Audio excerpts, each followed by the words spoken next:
Good evening, ladies and gentlemen. WeatherBrains episode 934 for the 11th of December, 2023.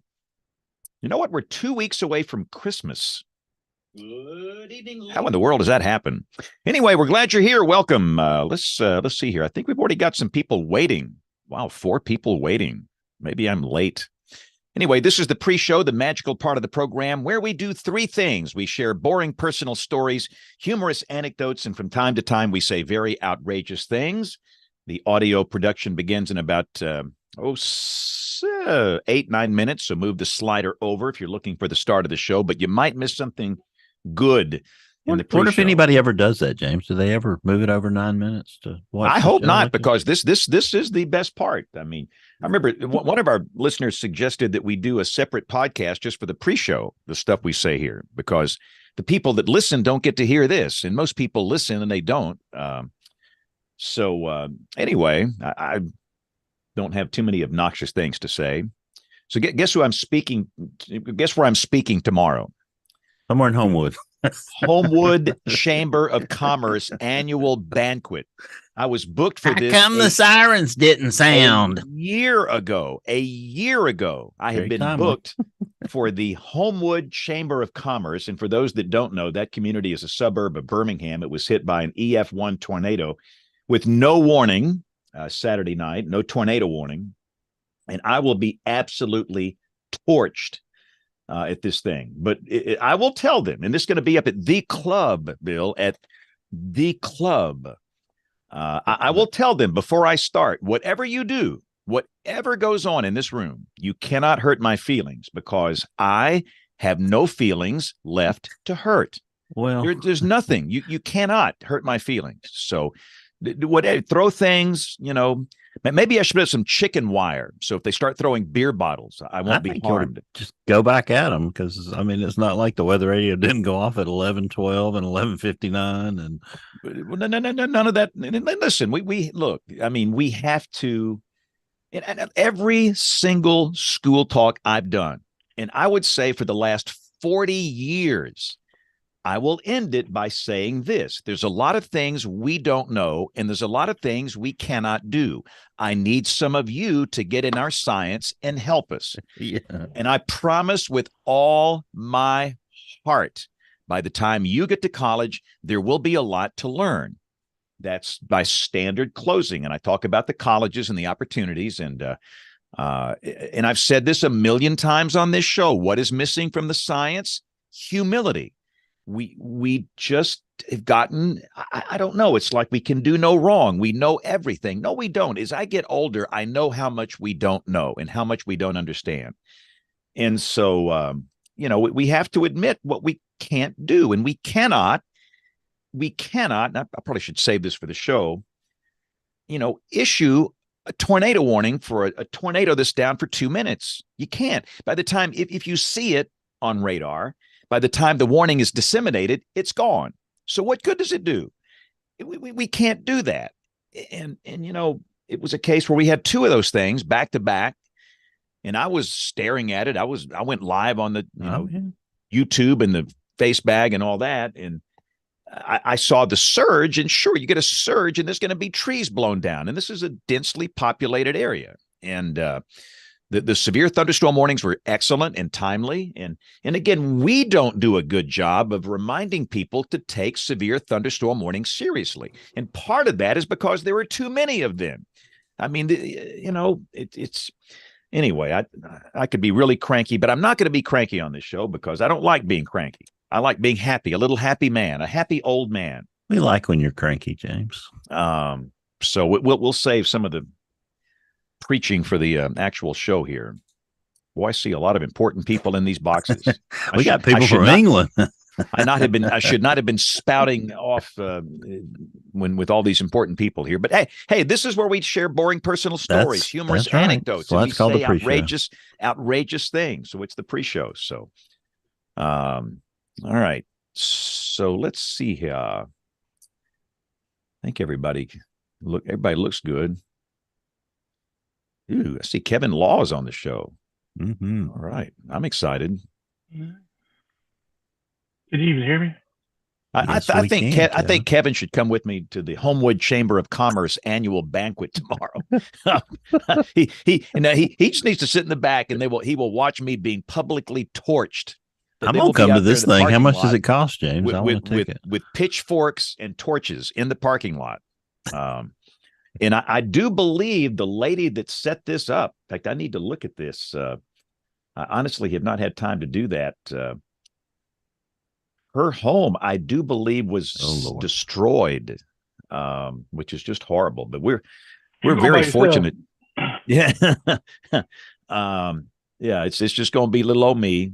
But the story about the family where the big tree came into the house and they had two young children sleeping in that one bedroom. And it was so close that both those kids could have really been seriously injured or killed.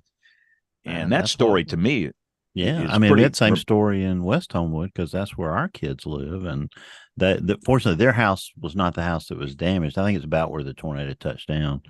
It was across the street, but a tree fell right through that house, and if it'd been Nick and Bethany's house, it would have probably killed 2 or 3 kids up there because this is how people die in the South, that are not in mobile homes, and is when a tree falls through your house, and we just got to continue to preach the. I sucked. I was really bad at messaging Saturday night. I was bad.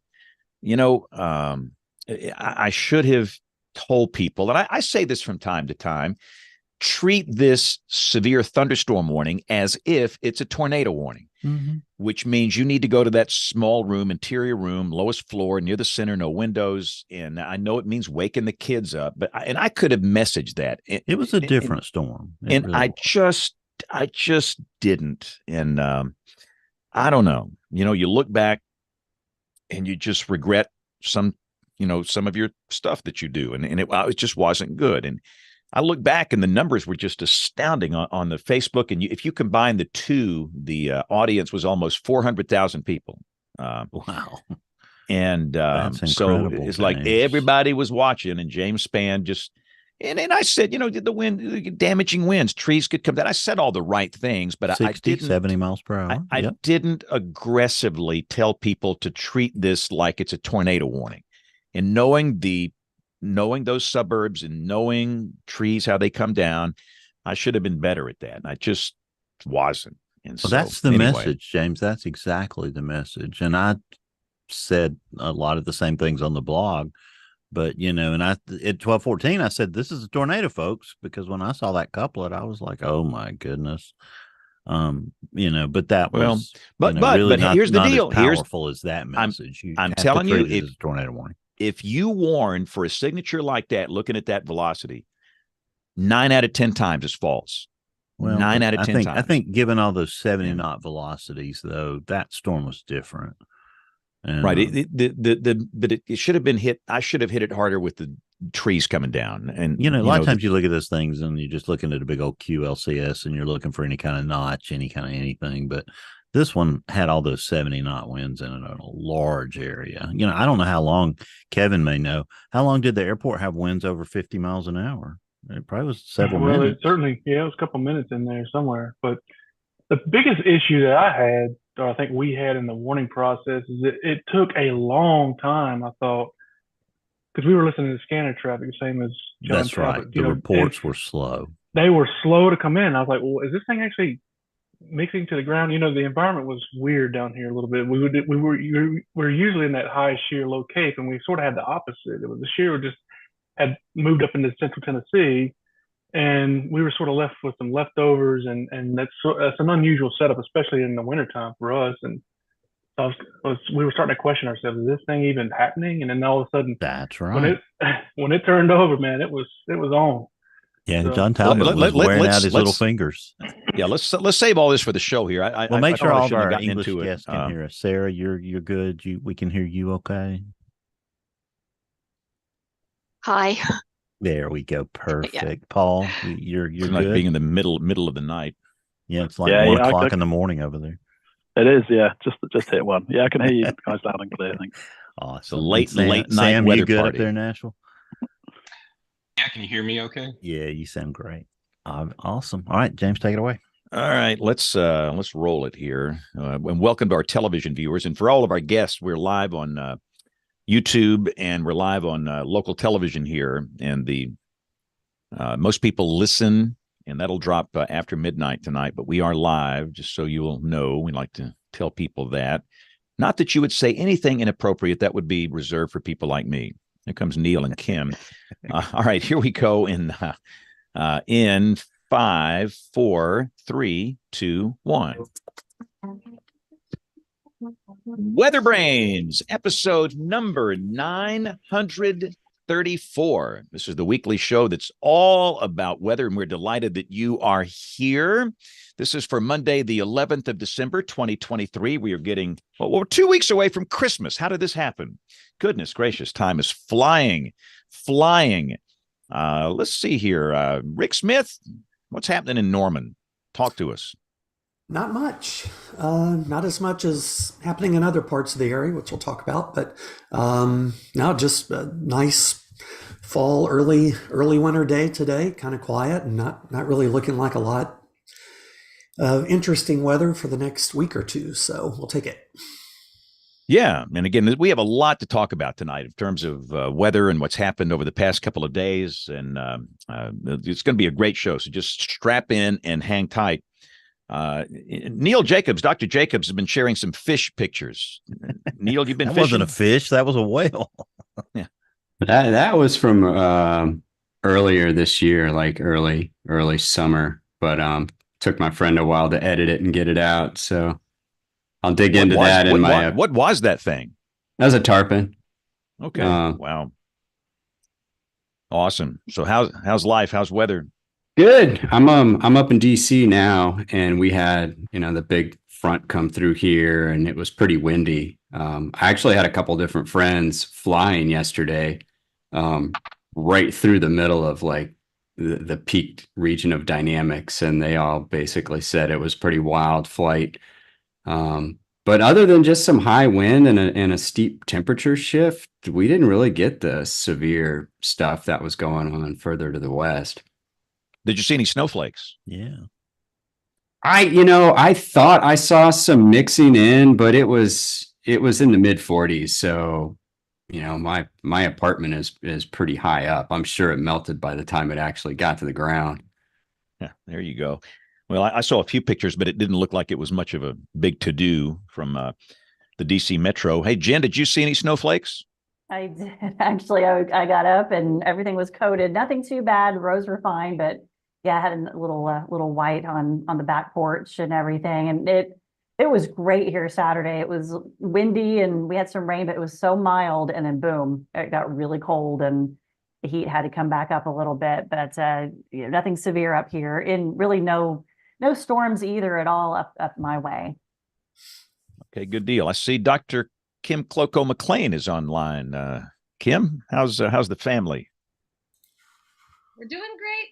Every day is an exciting day in the McLean house. So there feels like there's everything going on all at once, all the time. But it's always exciting leading up to the holidays with little kids. So everything here is great. Just remember, when it comes to raising children, the days are long and the years are short. So soak it up, enjoy it. I look back and December was just so magical when you've got younger children. It's just magic. It's a great, great time. So enjoy it. But let's see, Bill Murray, we got a lot of people on the show here. Let's bring them in and let's talk. First off, James A. Is it James, are you here? Yes, sir. Hello, James. Yeah, you're home. Wow. I am. I looked at the calendar, realized I could squeeze in 3 more days off this year before I lost them. So here I am at home. The semester is over. It's a wonderful feeling. It's a great time. I like it. Your cousin Eddie Christmas ornaments are out in the front yard ready to roll, huh? Yeah, he's still pumping his sewage out there. So you'll have to. And that's our first show title potential for tonight. He's still pumping his sewage.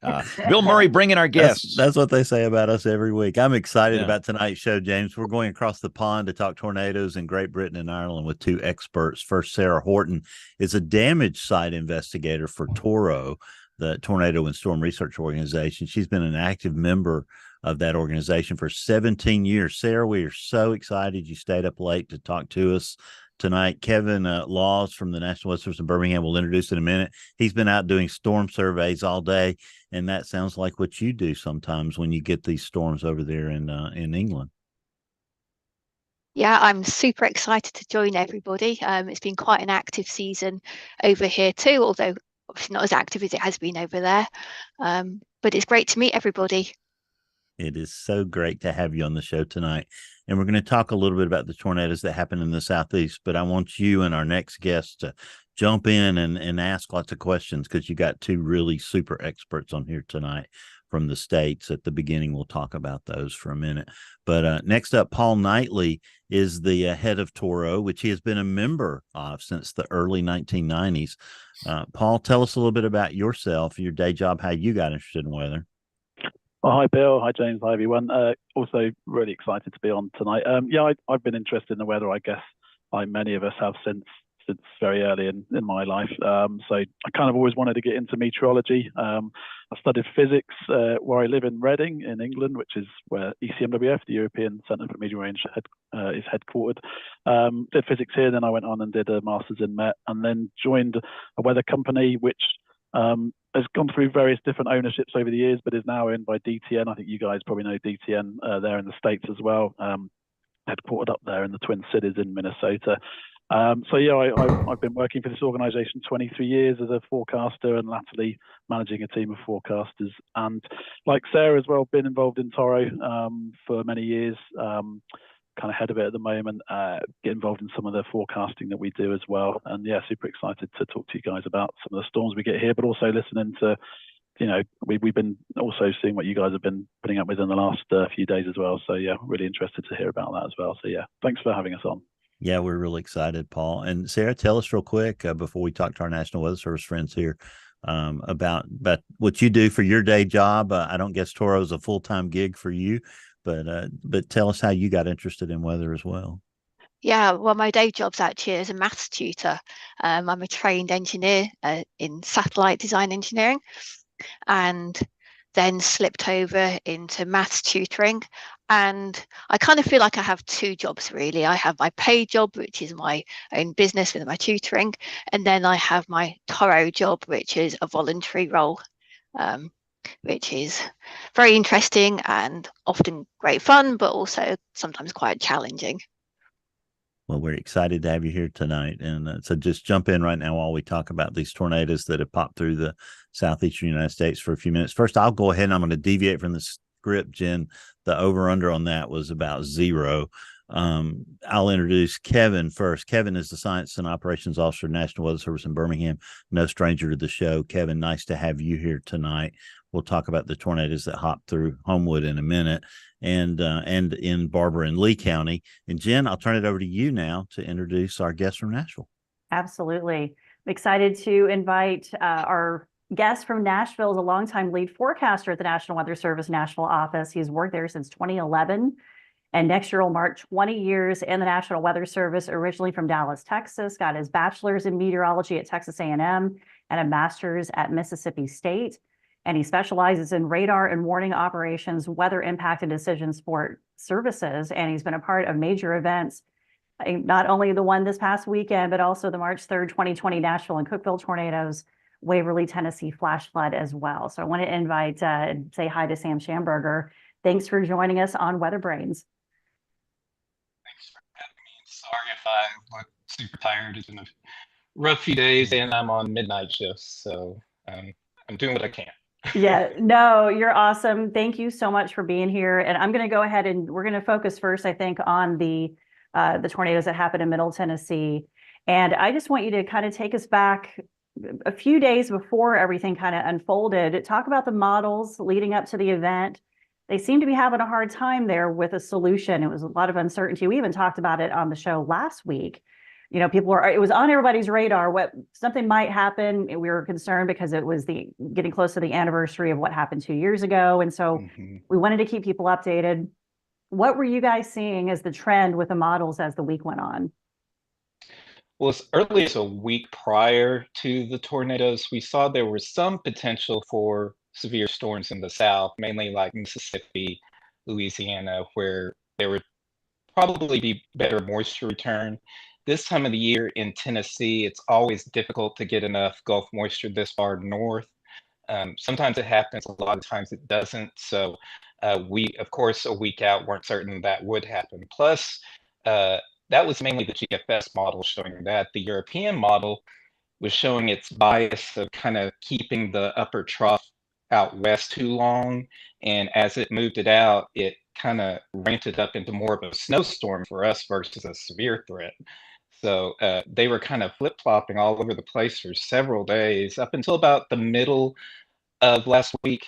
We started to see more of a consensus to where positive tilt trough would move out into the plains and the Midwest, and enough moisture would come up into Tennessee that we would have a severe threat sometime around Saturday or Sunday. But it really wasn't until about Thursday we really started seeing the potential for tornadoes, and that's when we started hammering that potential for the Saturday timeframe on. And as we moved into Friday, the cams like the HRRR were really hammering the potential for supercells in Middle Tennessee and Southern Kentucky. And but still, at the same time, other models, other cams even, were showing just a kind of a weak QLCS moving across the area. So even up until the event was ongoing, there was still uncertainty in the models of what was actually going to happen.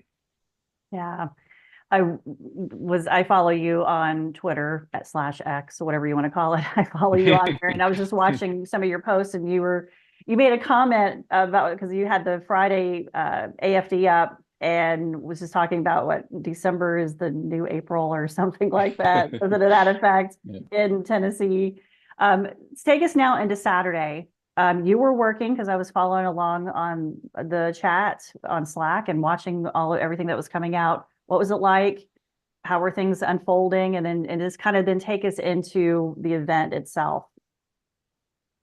Well, going back to the day prior, and I had said in my AFD, we were seeing a trend upward in the amount of instability across Middle Tennessee. So whereas even just the day before that, the model was showing maybe 500 joules of MLCAPE in our area. Typically, that's kind of my base threshold for us to get tornadoes up here. So it really didn't look like a major threat. But then by Friday, we were seeing 500 to 1,000 K, which is plenty of instability for tornadoes in our area. And that combined with storm relative helicity values that were forecast to be 200 to 300, and the very low levels, even 0 to 1 kilometer, was the forecast soundings were showing like 300. So, I mean, the very favorable conditions for at least a few tornadoes. So, as early as Friday, we were starting to ramp up staffing for Saturday. And by Saturday morning, we saw it was looking even more ominous. So we ramped up staffing even more. And so we had 6 people in the office during most of the event, 3 radar operators and other people working social media, talking to the emergency managers and city officials, and phone calls and all that stuff. So we had a full house. This was definitely our biggest event we've seen in a long time. After several months of literally no weather at all, being in a severe drought, we go from that to a major tornado outbreak. So definitely was a crazy event. Right off the bat, we saw a supercell form really early in the day, in the late morning hours across West Tennessee. And not long after it formed, it took advantage of that instability and that shear and produced the EF1 tornado near Sharon, Tennessee, and that's in the Memphis NWS area. That same supercell moved into Middle Tennessee, into our CWA, and it dropped a tornado in Stewart County. And we're surveying that tornado tomorrow to find out how intense it was. And then that same supercell then moved into Clarksville, Tennessee. And unfortunately, it dropped a tornado right on the Fort Campbell base and quickly moved into the most highly populated part of Clarksville, which is the northern part, and moved across neighborhood after neighborhood. And just an immense amount of damage with this tornado. It quickly ramped up from nothing to EF2, strong EF2, and even EF3 as it moved into the main part of the city. And and that tornado kept going all the way across, moved into Kentucky, and all the way up to Russellville, Kentucky. And the storm survey teams from the Louisville National Weather Service office, Paducah office, and our office found it was on the ground for 43 miles. So definitely a long track, major tornado. And we haven't seen an EF3 tornado in our area since the December tornadoes, ironically, 2 years ago. So very odd to see such strong tornadoes in the month of December for us. And last I saw, there were 1,000 homes in Clarksville that were damaged by those tornadoes. Many of them completely destroyed, others heavily damaged, and 3 people unfortunately lost their lives, and 62 people were injured by this tornado. So just a devastating tornado with that first supercell. And then there's what happened in Nashville, Northeast Nashville. Mm-hmm. Yeah, and then we had 2 more supercells after that one kind of move across Middle Tennessee, and we had tornadoes in Dixon County, Cheatham County, Springfield, and Robertson County, and then the third supercell moved across Nashville, and that's when the tornado dropped in the northern part of Nashville. And we were watching that one closely, of course, since it's moving through our biggest city, biggest population area. And we were seeing what we look at, the rotational velocity was showing values of 70 knots. There was a strong TDS signature, debris signature that was deepening very rapidly. Classic supercell hook echo on radar. All the signs were there that this is going to be a very devastating tornado. That's when we ended up issuing our first tornado emergency in a very long time, I believe over a decade since we last issued a tornado emergency. And that tornado moved through the Madison area of northern Nashville and into the suburbs of Hendersonville and Gallatin. And we're still surveying that path. We haven't gotten it finalized yet to determine the path length and the final rating, but hopefully we'll get that done sometime tomorrow. Okay. Kim, you were asking about where the fatalities occurred. I know the Clarksville ones were in a mobile home park. I don't know about Nashville. So where was that, Sam? The Nashville fatalities? All the fatalities in Nashville were in the Madison area, and unfortunately they were in mobile homes as well. And so I know James has talked about this repeatedly in the past, but mobile homes are just not safe in tornadoes, especially these really strong tornadoes that we get. So this time, again, most of our fatalities occurred in mobile homes. Okay. And Rick, clarify that, because I thought the Clarksville one was a mobile home as well. So can you clarify? Just what I've been seeing, all the Madison ones, and I feel like I'm talking to Sam here, you know all this, but yeah, I think the only one, the media reports I saw, all of Madison were mobile home, 2 mobile homes, 3 people. One of the only name they've released for Clarksville is the 10-year-old boy, and he was with his sister in a 2-story house. And I haven't seen anything about the other 2 Clarksville, so I don't know where those are unless something's come out lately. Yeah, I haven't seen where those 2 are either. The 10-year-old boy that passed away in Clarksville, he was in a large 2-story home that was completely leveled, but our storm survey teams found a lot of these homes were barely attached to the foundations. So, and this was a common finding throughout a lot of the storm survey for not only Clarksville, but all the areas that we've looked at. So unfortunately, if you have, big homes collapsing, it's going to cause injuries and fatalities, unfortunately. Okay. I do want to talk real quick, and anybody else who has questions, please hop on. But since we're talking about the Madison tornado, I want to talk about the buzz that was going around with what happened with the fireball. And I want to explore a few things with that, because weather Twitter was going nuts with the different theories, what was hit, and the fact that the heat seemed to disrupt the cloud structure there and all that kind of stuff. So, first of all, talk about what was hit that caused that. And how do you survey that damage? What is that process? Is it, when you're dealing with something what's caused by the tornado, what's caused by the explosion and all that kind of stuff. And then I thought we could just open it up. Should we be nuking tornadoes? That seems to be the big question everybody wants to know. Should we nuke them? So go ahead, Sam. Put you on the spot there. More on that in a minute, but yeah. So what was hit that caused the fireball was a giant power substation in the Madison area. So as the tornado hit that substation, the National Electric Service said that the collapsing of all these metal power poles interacting with the high transmission lines and the towers caused the explosion. And it was just a massive fireball that rose up into the tornado. I saw there was some speculation that there was some oil drums or an oil plant that had been struck, but that wasn't the case. Our storm survey team looked at that area, and the oil drums next to the substation were actually untouched and undamaged. So this was all just from an electrical explosion due to the tornado hitting actually dead on this substation in the Madison area. Okay. Well, Sarah and Sarah and Paul, did y'all have anything you want to ask? I know this is probably fascinating information for you guys too. Yeah, I've got. Sorry, is that all right, Sarah? Paul? Yeah, I've got. Yeah, sure. You jump in. A few questions about the actual damage survey. I don't know whether it's a good time to talk about that now. So in the UK, when we're doing damage surveys, it tends to be kind of one or two of us, and it's a very kind of quite a local survey usually. And I was just wondering what a damage survey practically looks like in the States.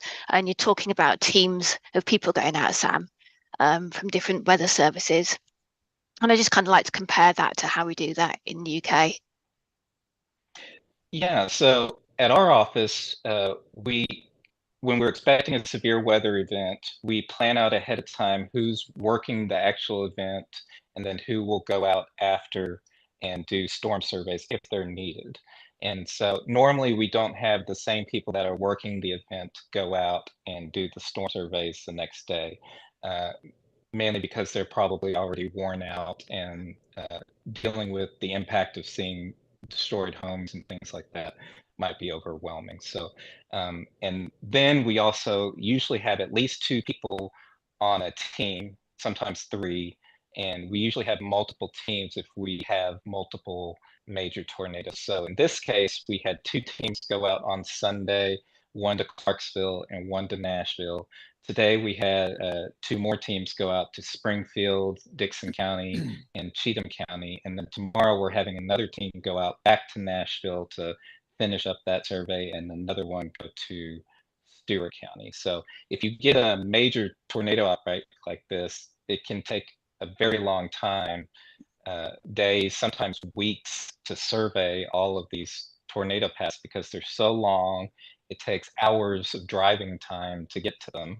Then when you're there, you have to go through all the damaged areas. You want to talk to the emergency managers, you want to talk to the residents, you want to talk to the media and get all the information out there. And then you have to drive back, enter all the information into the database and get that information out to the public. So it's long days, long hours, and it's just a very tedious, time-consuming process. Kevin, anything to add to that?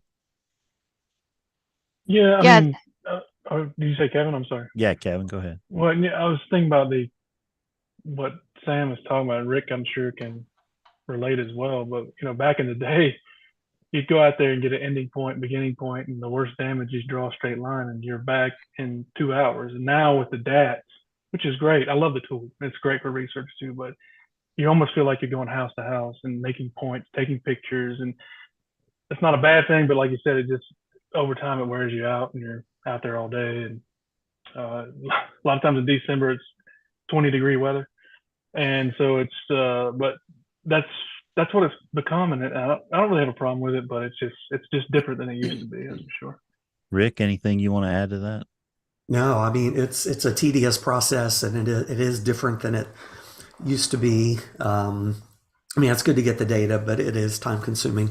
And, talking to people really is to me one of the most important parts of the survey. And that you have to have a team of people, because somebody has to be available to talk to the people that are there while somebody's actually doing the real survey work, the physical survey work. So yeah, it's exhausting day after day. And, I don't think people realize how much work goes into those surveys.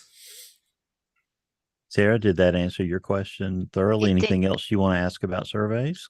I know you've done a few in your time. I have. I've done quite a few. Yeah, I can really empathize with that kind of exhaustion that it takes, especially the kind of going from house to house.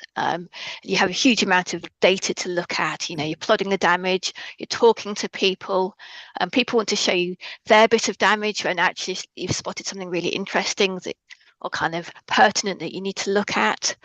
So it sounds in some ways there's quite a lot of similarity between the way that we do things between how you do it over there as well. I know you've mentioned several times, Rick, that the people like to talk.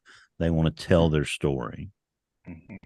Yeah, which to me is the best part of the survey. It's sometimes the most important part of the survey, hearing their stories, letting them, I don't know, it's therapeutic for them.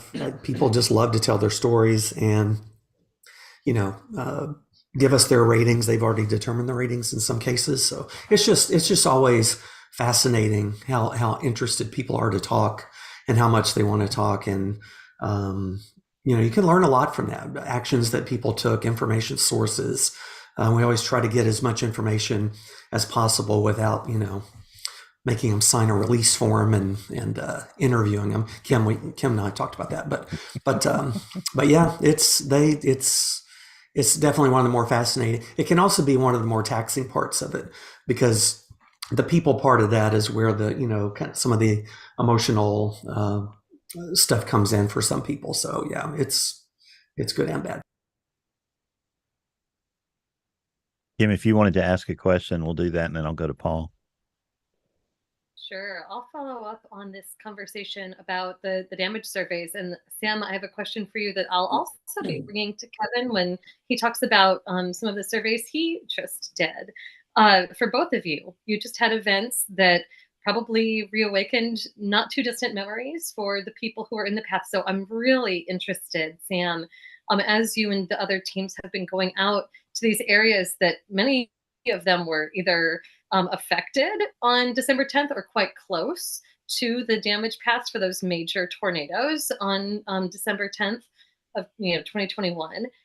Did this for anyone? Did they think about the event 2 years ago? Are they talking about either that event in particular, or just these things combined, sort of making up in their mind, like, this is our climatology now, like this is sort of what we, this is our life, we're now the tornado alley of the winter. Like, I am curious how all of this was absorbed and what you're hearing about this compared to the previous event. Yeah, a lot of the people we've talked to definitely remember the December 2021 tornadoes, but the big event in Middle Tennessee, and especially in the Nashville area's mind, is the March 3rd, 2020 tornado. That's the tornado. So they always compare every event to that tornado. So unfortunately, many of the people that were impacted by the tornadoes on Saturday, especially the one that went through Madison, Hendersonville, and Gallatin, they've been hit 4-5 times since the 90s. The same houses have been hit by different tornadoes. So these poor people have been affected over and over again. So just unfortunate they're having to talk to those people, and they're like, here we go again. Here we have to deal with this again. So yeah, but as far as climatology, we've started to tell people now tornadoes are possible any time of the year. We don't really have a set tornado season anymore. Just up until 2 years ago, December was the least likely month for tornadoes in Middle Tennessee. And then in December 2021, we obliterated that with 25 tornadoes that month, something like that. And then now we've had more this month. So December is now one of our most active months for tornadoes. We've seen very little activity in our historically most tornado prone month of April over at least the past decade, maybe longer than that, back to 2011. So definitely been a shift in the climatology, I would say, to where we just say tornadoes are possible year round if the conditions are favorable.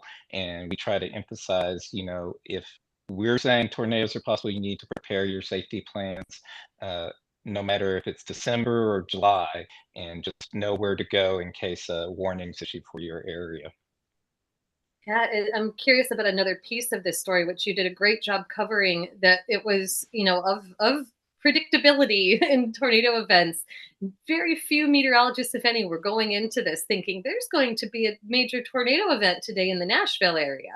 Even up to the day of, I was seeing that conversation in the tornado research community, even of people who specialize in southeastern tornado outbreaks. And you find yourself in this very interesting place, being on sort of the northern part of what you could call the Southeast. But I'm hearing from you some of those lessons translating. This is very much what James has to preach to his audiences in Alabama. And what you covered earlier, there's a little bit of you used to be able to rely on there not being quite enough CAPE to get stuff going. And then, in events like this, you do the classic wintertime regime of high CAPE, low shears happened multiple times now, but it does offer so much less time to really get the message out, to prepare, and even harder for you going maybe into a weekend. And I'm curious, did people feel surprised by this? Did you see people who were able to take the protective actions that they needed to take? It might have been helpful that it was a Saturday and they didn't have to worry about kids at school and whatever else. But I'm just curious if you gathered any of that from being around this on your surveys. Yeah, most of the people we talked to actually were not home. They were out doing Christmas shopping, or they were out running errands or visiting family, since it was a Saturday. So I'm sure that definitely helped keep the toll that we saw down as far as deaths and injuries. And of course, the time of year is very unusual, but we worked really hard with our partners in the media, emergency management over the past couple of days to even get the word out, even if we're just looking at a few weak tornadoes, just be weather aware, stay weather aware out there. When you're going out and about, there might be a warning issued for your area. And everyone we talked to knew the tornadoes were coming, especially in the Nashville area, because there had been hours of warnings in the Clarksville area and out to the west. And everyone we talked to was super thankful for us getting the warning out so far in advance and letting us know the potential for tornadoes was there, even if it was a relatively short amount of time, a day before or maybe the day of, that they were aware of it. Paul, did you want to ask anything of Sam? I know we've got to get him out of here for a midnight shift, and Kevin is kind of exhausted too, and we want to get to you guys. But did you want to ask our Weather Service folks any questions about these tornadoes, or are there processes at all? Yeah, no, it's really interesting to hear that, Sam, and the other guys. You touched actually what I was going to ask about, the messaging to people. Like you said, you're coming out of the back of a drought. Nothing's happened for a long time, and then suddenly, bang, it's all happening at once. So perhaps I'll just turn it around a little bit. And for you and your colleagues in the office there, how was it like for you, having come out of the back of a period of time where, it's probably been, and we're all forecasters, a lot of us, and you can say pretty easy stuff, it's dry, or there's a few sprinkles around or whatever, and then you've got to suddenly switch yourselves on mentally to, hey, I'm dealing with a major life-threatening situation here. I mean, how do you guys kind of get into the zone, if I can call it that, without wanting to sound cheesy, but you know what I mean? You guys have got to suddenly just switch it on. You're all trained and everything, but it must still take a bit of, geeing up for these kind of things. you definitely have to mentally get back into the mode that, hey, we may be in a drought, we may have not had anything, but we've got an event coming, and whether this one pans out or not, there'll be more potential in January, February, March, April, May. So got to gear up for that. But ironically, we had just done some training on some severe weather facets in the past few weeks. So that actually kind of helped get the staff in the mode for severe weather for this event. So everybody was pretty prepared for it, to whether it panned out or didn't pan out, to be in that mindset. Cool. Oh, thanks. That's really interesting to hear. Thanks. Rick, you had a statistic you wanted to mention. Yeah, we're not quite to y'all's level of tornado season being year round, but last year Oklahoma we set records for the most tornadoes in December, January, and February, 3 consecutive months. Now, the records were like 4 or 5, but they were still record setting. So, I mean, I grew up in the Memphis area and kind of know how that is, but it seems like it's even more so now that tornado season starts January 1st and ends December 31st. That's it's long gone of the days when I was a kid when we just had to worry in March and April. We liked it a lot better. Sam, I followed everything you were doing in chat on Saturday.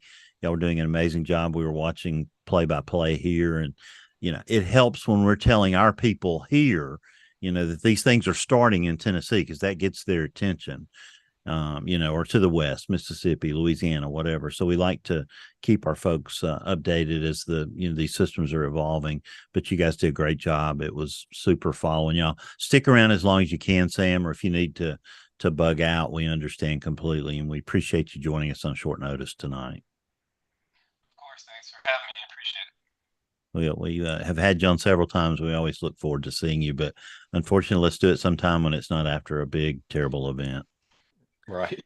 And Kevin Laws, after all this activity left Tennessee, we were still getting tornado watches at a QLCS developed, and we're moving into Alabama. This thing couldn't have gone across a more populated part of Birmingham, hardly, right at midnight. There were great severe thunderstorm warnings, issued. The first one would have gone off on weather radios in Jefferson County at 11:12. The second one went off at 11:59. What time did the first tornado actually touch down from the surveys y'all have done so far? I want to say it was 12:10, maybe. I don't remember.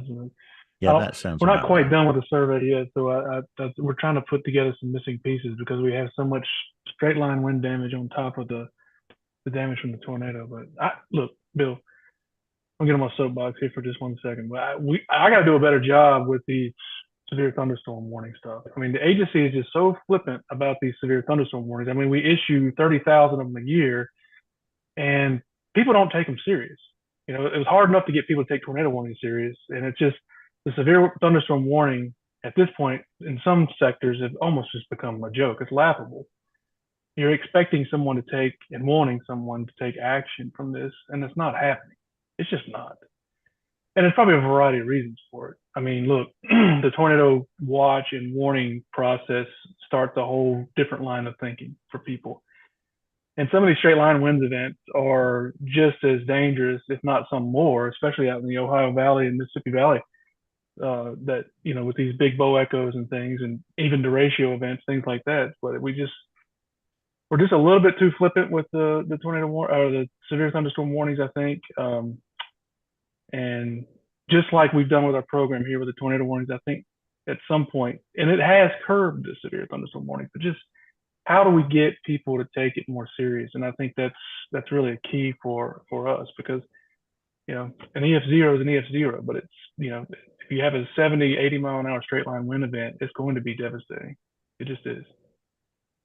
No, our folks are going to ask you a couple of questions here. Kevin, who wants to go first? Anything, Kim, pop out of what Kevin said there? Because I think that's a pretty honest hot wash right after the event from the science and operations officer who's at the crux of this stuff.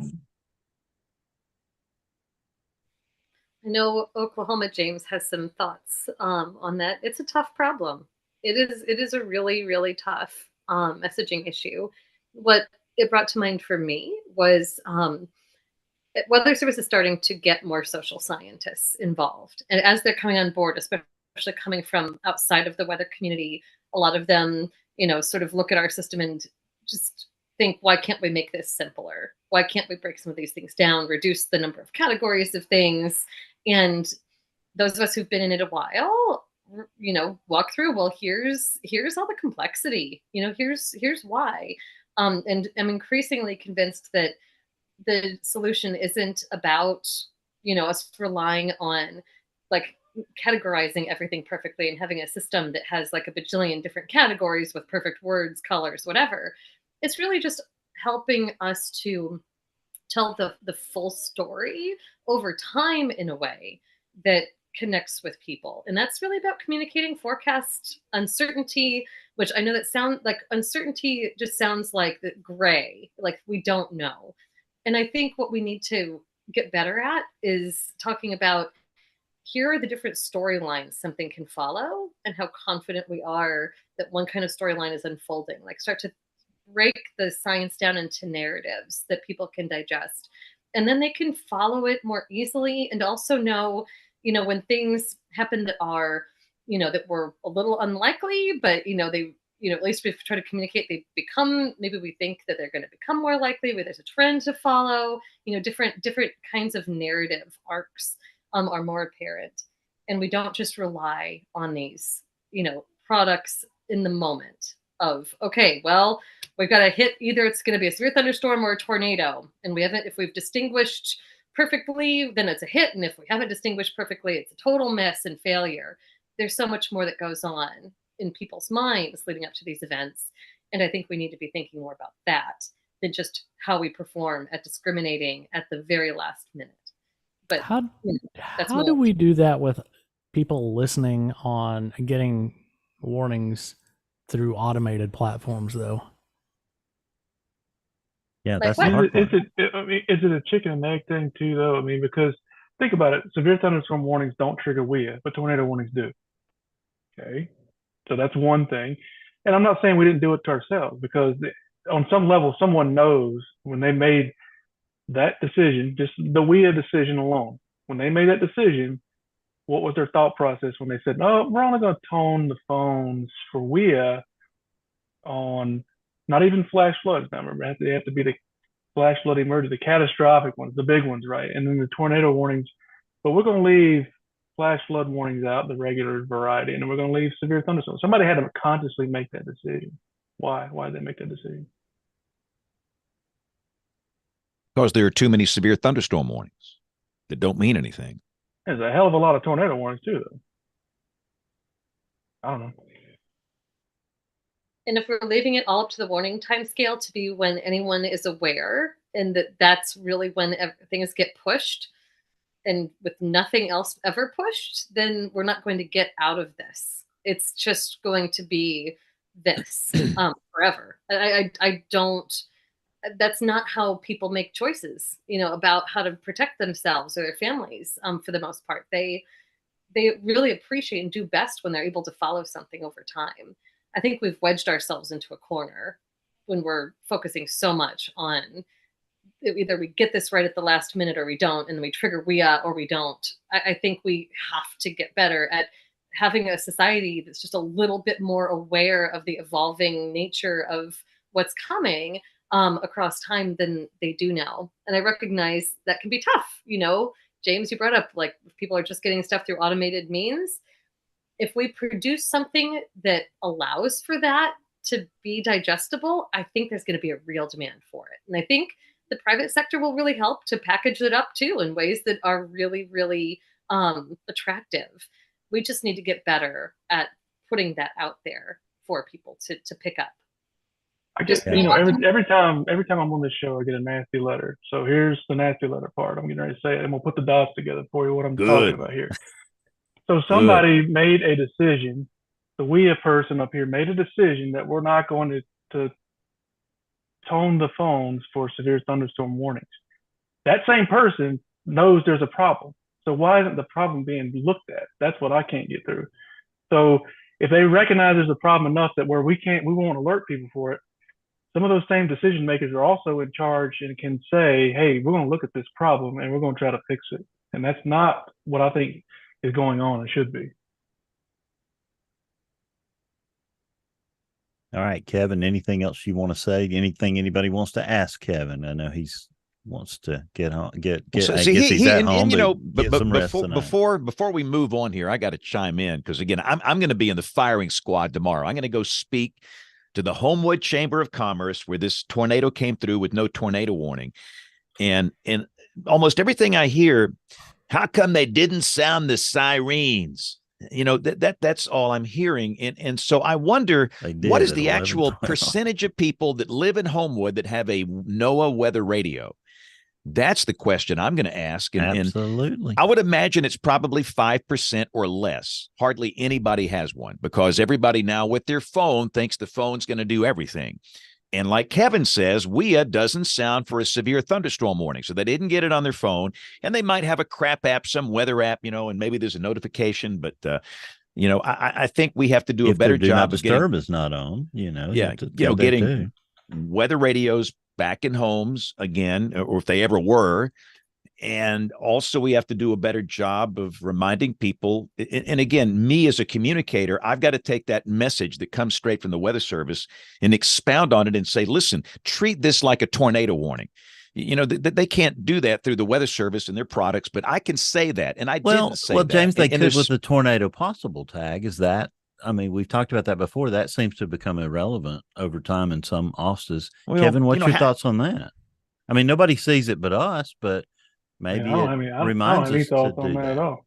No, I don't have any thoughts on it at all. I mean, I don't know if people see these tags and how would they? I mean, they're at the bottom of the warning, and people aren't even reading these warnings, so I don't know how they would. But let me prove your point about Homewood and the weather radios. So where I went today, Beauregard.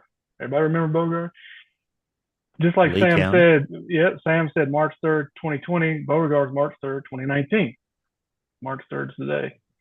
But that tornado path crossed the same path that the F4 tracked in 2019.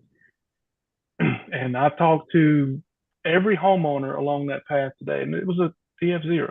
Every single one of them. Not only did they have a FEMA-rated shelter that was put in down there after Beauregard, but they all had weather radios. And every single one of them took action. So that's the difference right there between the two. So even though you had a EF0, but they have that, and Kim, it would be a fascinating experience to go back down there again and talk to some of the same people who were impacted. I talked to a guy today, his house was damaged in 2019. The house took a direct hit from EF0. And they're two different animals, I get that, but when you're impacted, right? When it's your day, it's your day.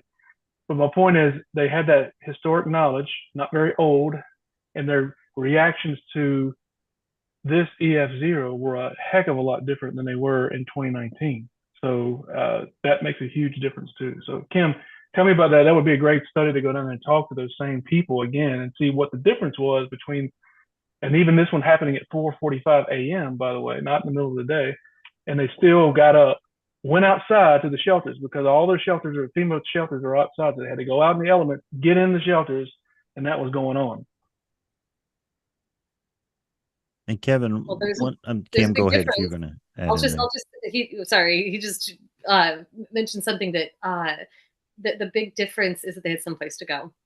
They had those shelters, and a lot of the folks that I spoke with on after the 2019 event, there were a lot of people who were maybe sheltering at the last minute. They were generally unaware that there could have been severe weather until sort of the last minute, but they tried to shelter the best they could in the manufactured housing that they had. And now that has improved. And that's really telling. So sorry, Bill, take it from here. No. I'm so glad, Kim. You're our doctor of science, social science knowledge. Kevin, it seemed like, I know Rick and James were mentioning in the chat that higher level severe thunderstorm warning triggers WEA. Was there any consideration that maybe that was a candidate for Saturday night? I mean, it seemed to me when I was watching this storm was different when it was coming through Tuscaloosa County. And I was alerting family members because of it. And saying that messaging. I wish I'd said what James said. Treat this one like a tornado warning. That's just the great thing to say. But if there was something to tell us to treat it like a tornado warning, maybe remind us, that might be a good thing in this situation, because we're looking for tools here to make things work. Do you ever think about that in a situation like that? Do y'all talk about that, about going to that higher severe thunderstorm warning in a case like this, maybe? Yeah. I mean, look, it's always the issue here is East Tuscaloosa County and West Jefferson, not very populated area, right? A lot of coal mines and things, and we just weren't getting the substantial No reports right? coming across there, right? And so by the time it gets to Hoover, even when it crossed Bessemer, were you watching Slack? I put something in there about Bessemer. I was like, anybody hearing Right. anything? And it's like nothing, crickets. And I'm like, well, is this thing even doing anything? And just,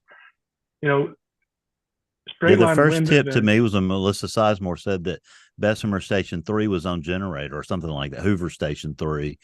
The first reports were there around 12:05, and it was sporadic. And then they just all came at once. There was this, hey, we're getting so many reports, we're overwhelmed.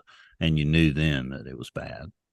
yeah. And I couldn't really, it was very hard to diagnose this environment, I think, too. And we don't have a lot of straight line wind events here. And some of the damage was tornadic as well. But so what's my solution? So if I'm sitting there and I'm starting to hear this, do I issue a tornado warning? Because if we need to treat it like one, let's just go ahead and issue one. If that's what it takes to get, you see the road we have to start going down now. Mm-hmm. So if I have to issue a tornado warning to get people to do something different, because this one is different, then my years past when we had these larger bow echoes. Was it Easter Sunday morning that one that came across Chilton County and went all the way to, that was for Alexander consideration. City. That's right. It was up for consideration again because of the many triggers that come up during a tornado warning that changes the dynamic. I think was, at some level as a human being, we have to say, hey, we need to save as many lives as we can here. This is a desperate situation. But I think with this event, maybe the time of day, I did look it up, Bill, it was 12:08 a.m.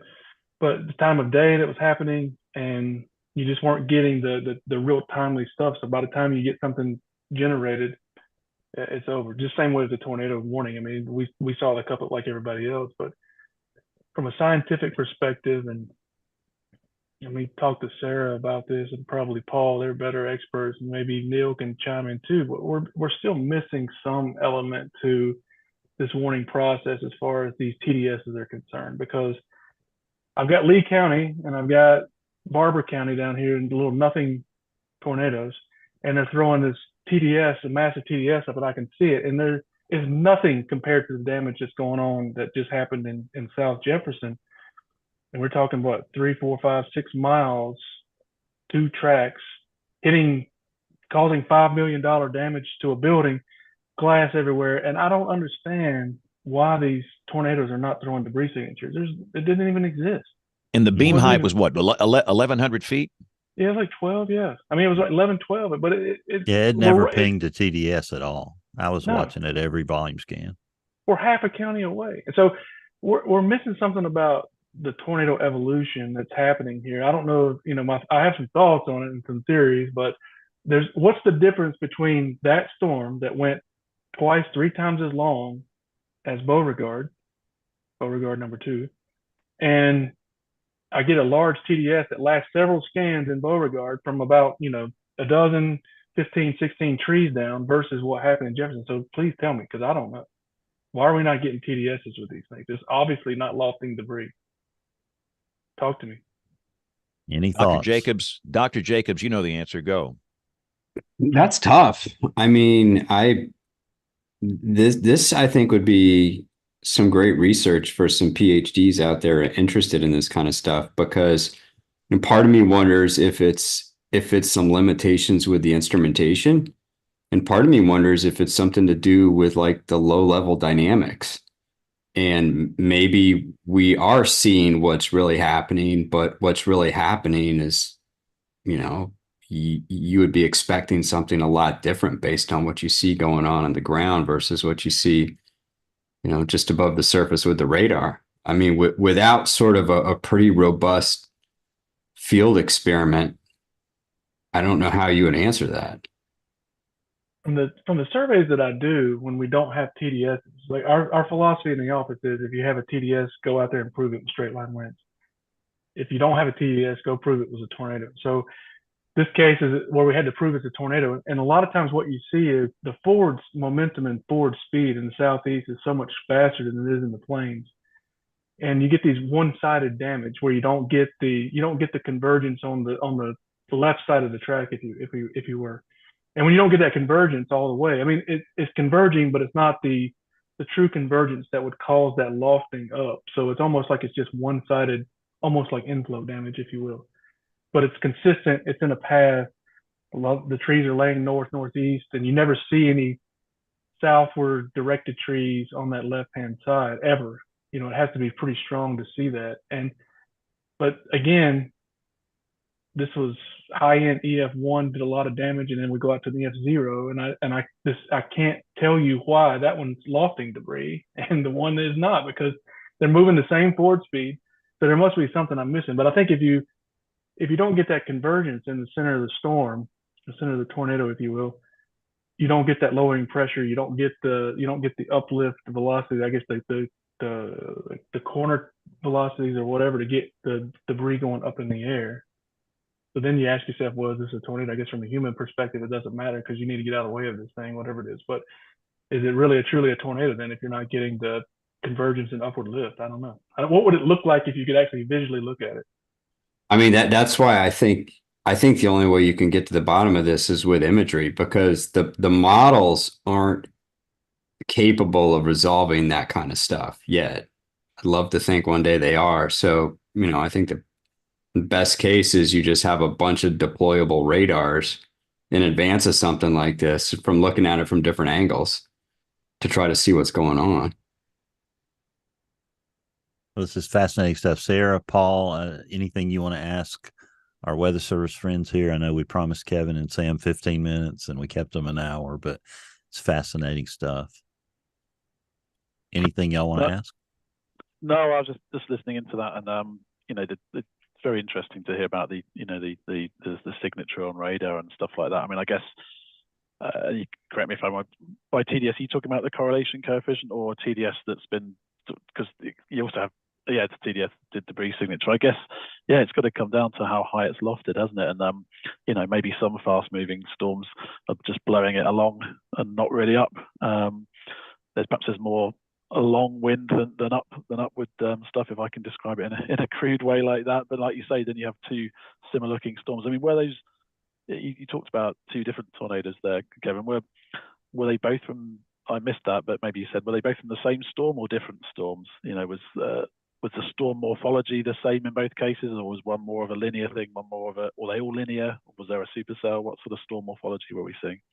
Yeah, that could be a part of it too, because the one that did not produce the lowering of the CC was more linear in nature. I mean, it's HP supercell sort of in a line, and the other one's more of a classic out by itself. But I've seen it both ways and flip flopped back and forth before as well. So,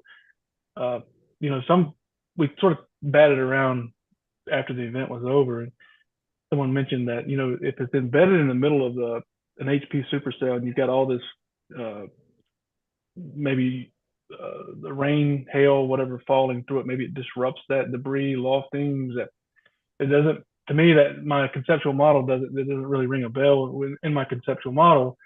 But at the same time, there's got to be something different that's going on, right? Well, fascinating stuff. Kevin, Sam, thank you for joining us. You're welcome to stay to the end. We're going to talk to our friends across the pond here for a few minutes. And as you learn more about what's happened, please check back in with us and we'll continue this conversation. I enjoyed it. Thank you very much, guys. Thank you, Kevin, for the short notice. Sam, y'all be safe up there in Nashville. All right. Thanks again for having me. All right. Come back real soon. All right, Sarah and Paul, it's been like a little seminar tonight in U.S. tornadoes, and you'd think we'd have it a little easier over here since we deal with so many of them, but we're still trying to work out the kinks, Paul Knightley. Yeah, it's I mean, you guys have got a lot of tornadoes to deal with. I mean, I've been over 19 times now to the plains chasing. So I've seen my share of big storms. Folks like chasing down towards the southeast as well. I know that there's a band of folks that will try that. I mean, I've always kept it traditional, and I want to be in a wide open space, and I'm interested in seeing the storm structure. Not that anyone's interested in devastation. You know what I mean? I think a lot of folks just want to trying to get into everything, I think, and I want to sit back and see the majesty of the storm. But it's very interesting to hear what you guys deal with over there. I mean, over here in the UK, we have no formal warning system for tornadoes or what we could describe as severe thunderstorms with hail and winds. The UK Met Office does have thunderstorm warnings. Most of our warnings are more though predicated around large Atlantic windstorms. That's the big. If you talk about a big severe weather event over here in the UK, it's going to be an Atlantic windstorm. Big, deep area of low pressure forming explosive cyclogenesis, a bomb cyclone. It might be described as really strong synoptic scale winds, and European windstorms. They can move across the UK into northern Europe. They tend to be after landfalling US hurricanes are the sort of second most damaging as far as insured losses of weather events in the world. Go. So we that's what we deal with more. But Sarah and I and the rest of us at Toro are very interested in documenting UK tornadoes. Again, it's a voluntary organisation though here. So your colleagues there were talking about heading out and surveying on behalf of the Weather Service. Sarah and other folks in Toro, I've done a couple, but not that many. Certainly not as many as Sarah. These are all surveys that are done in our own time and generally out of our own pocket as well. So Sarah can talk about some of the stuff that she's done, but Toro is a voluntary organisation. So we've been researching this stuff in the UK for actually 50 years next year. So next year is our 50th birthday for Toro.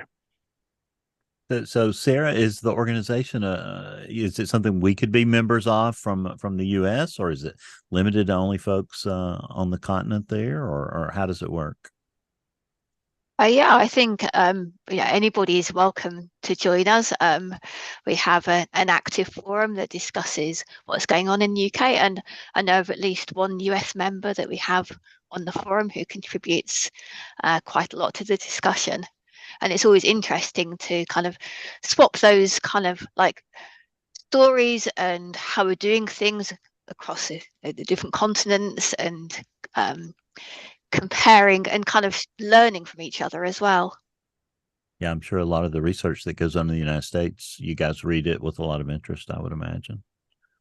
Yeah, absolutely. And also looking over to our European friends and seeing some of the pretty big tornadoes they get over there, especially kind of Italy way and kind of down in southern Europe. It can be quite interesting to look at their stuff too. Talk about the tornadoes that happen in Britain and Ireland that you study. What do you think the biggest differences are between the tornadoes that we see here in the States? And Paul, you or Sarah can take that one. I don't mind kicking off, and Sarah can talk perhaps about also some experiences of documenting them. So, I mean, a common misconception of folks here in the UK is that, that all US tornadoes are massive and EF5s, and all UK tornadoes aren't, they're small or weak or what have you.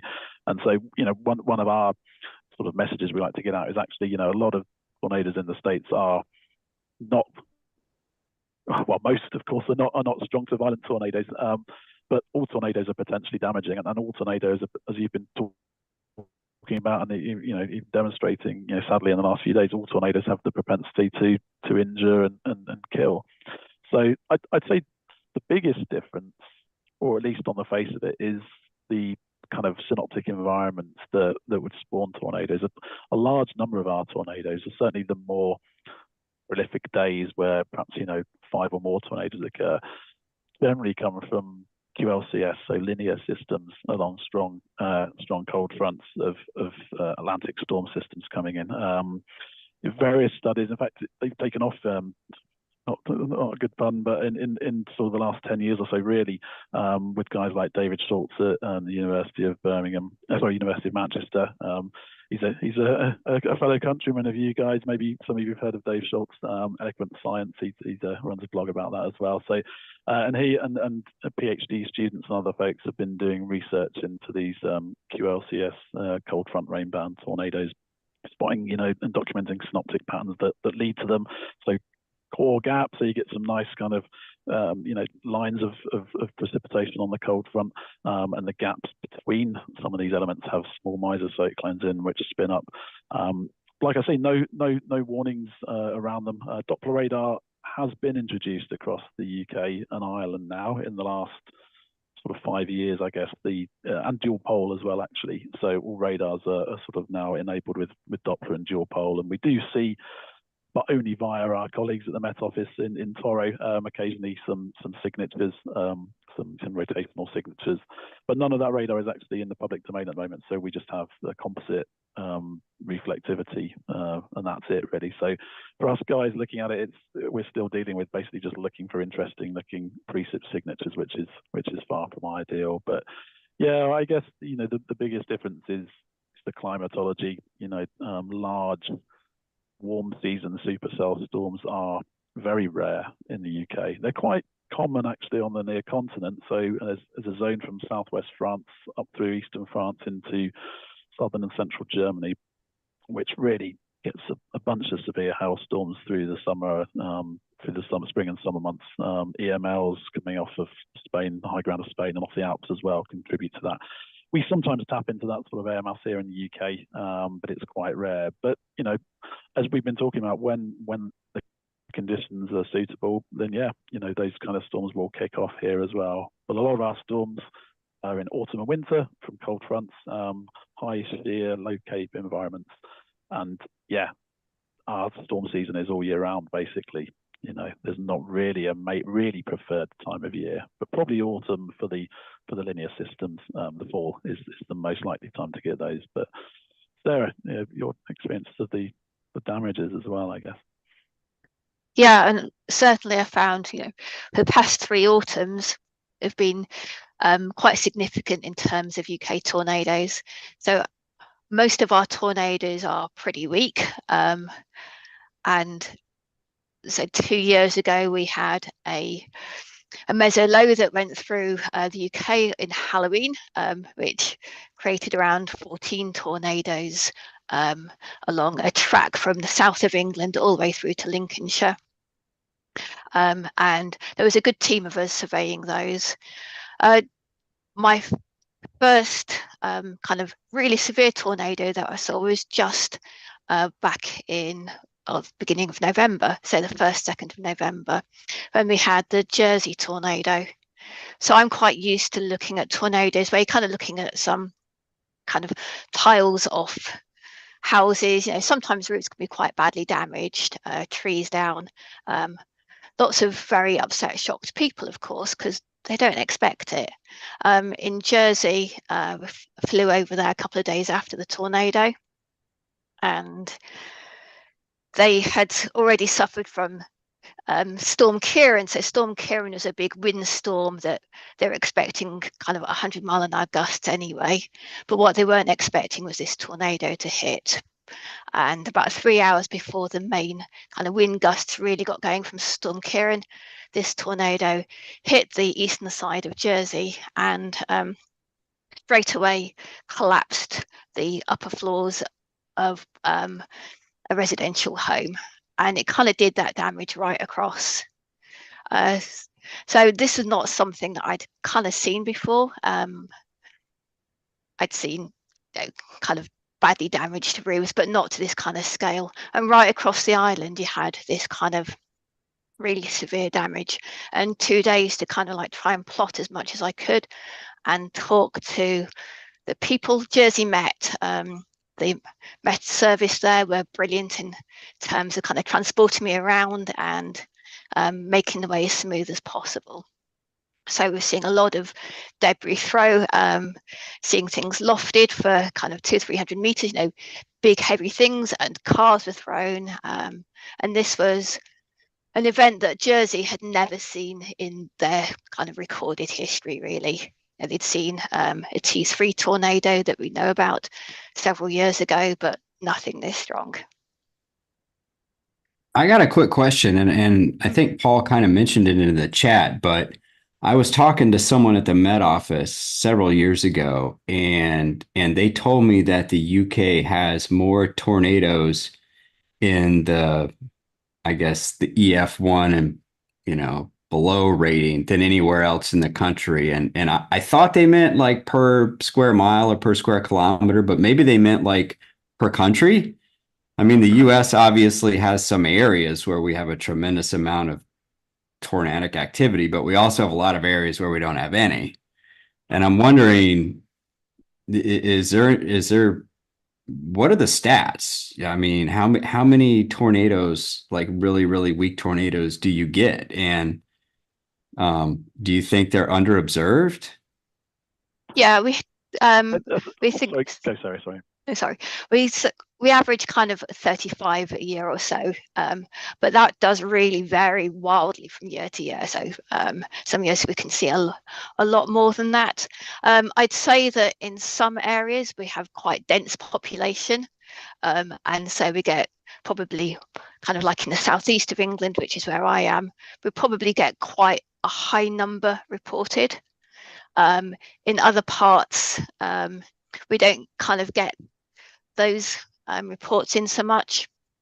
But I think one thing is people aren't really reporting them because they don't know to look for a tornado. So they might have kind of experienced some severe wind at their spot, but they might not have known necessarily that it was a tornado.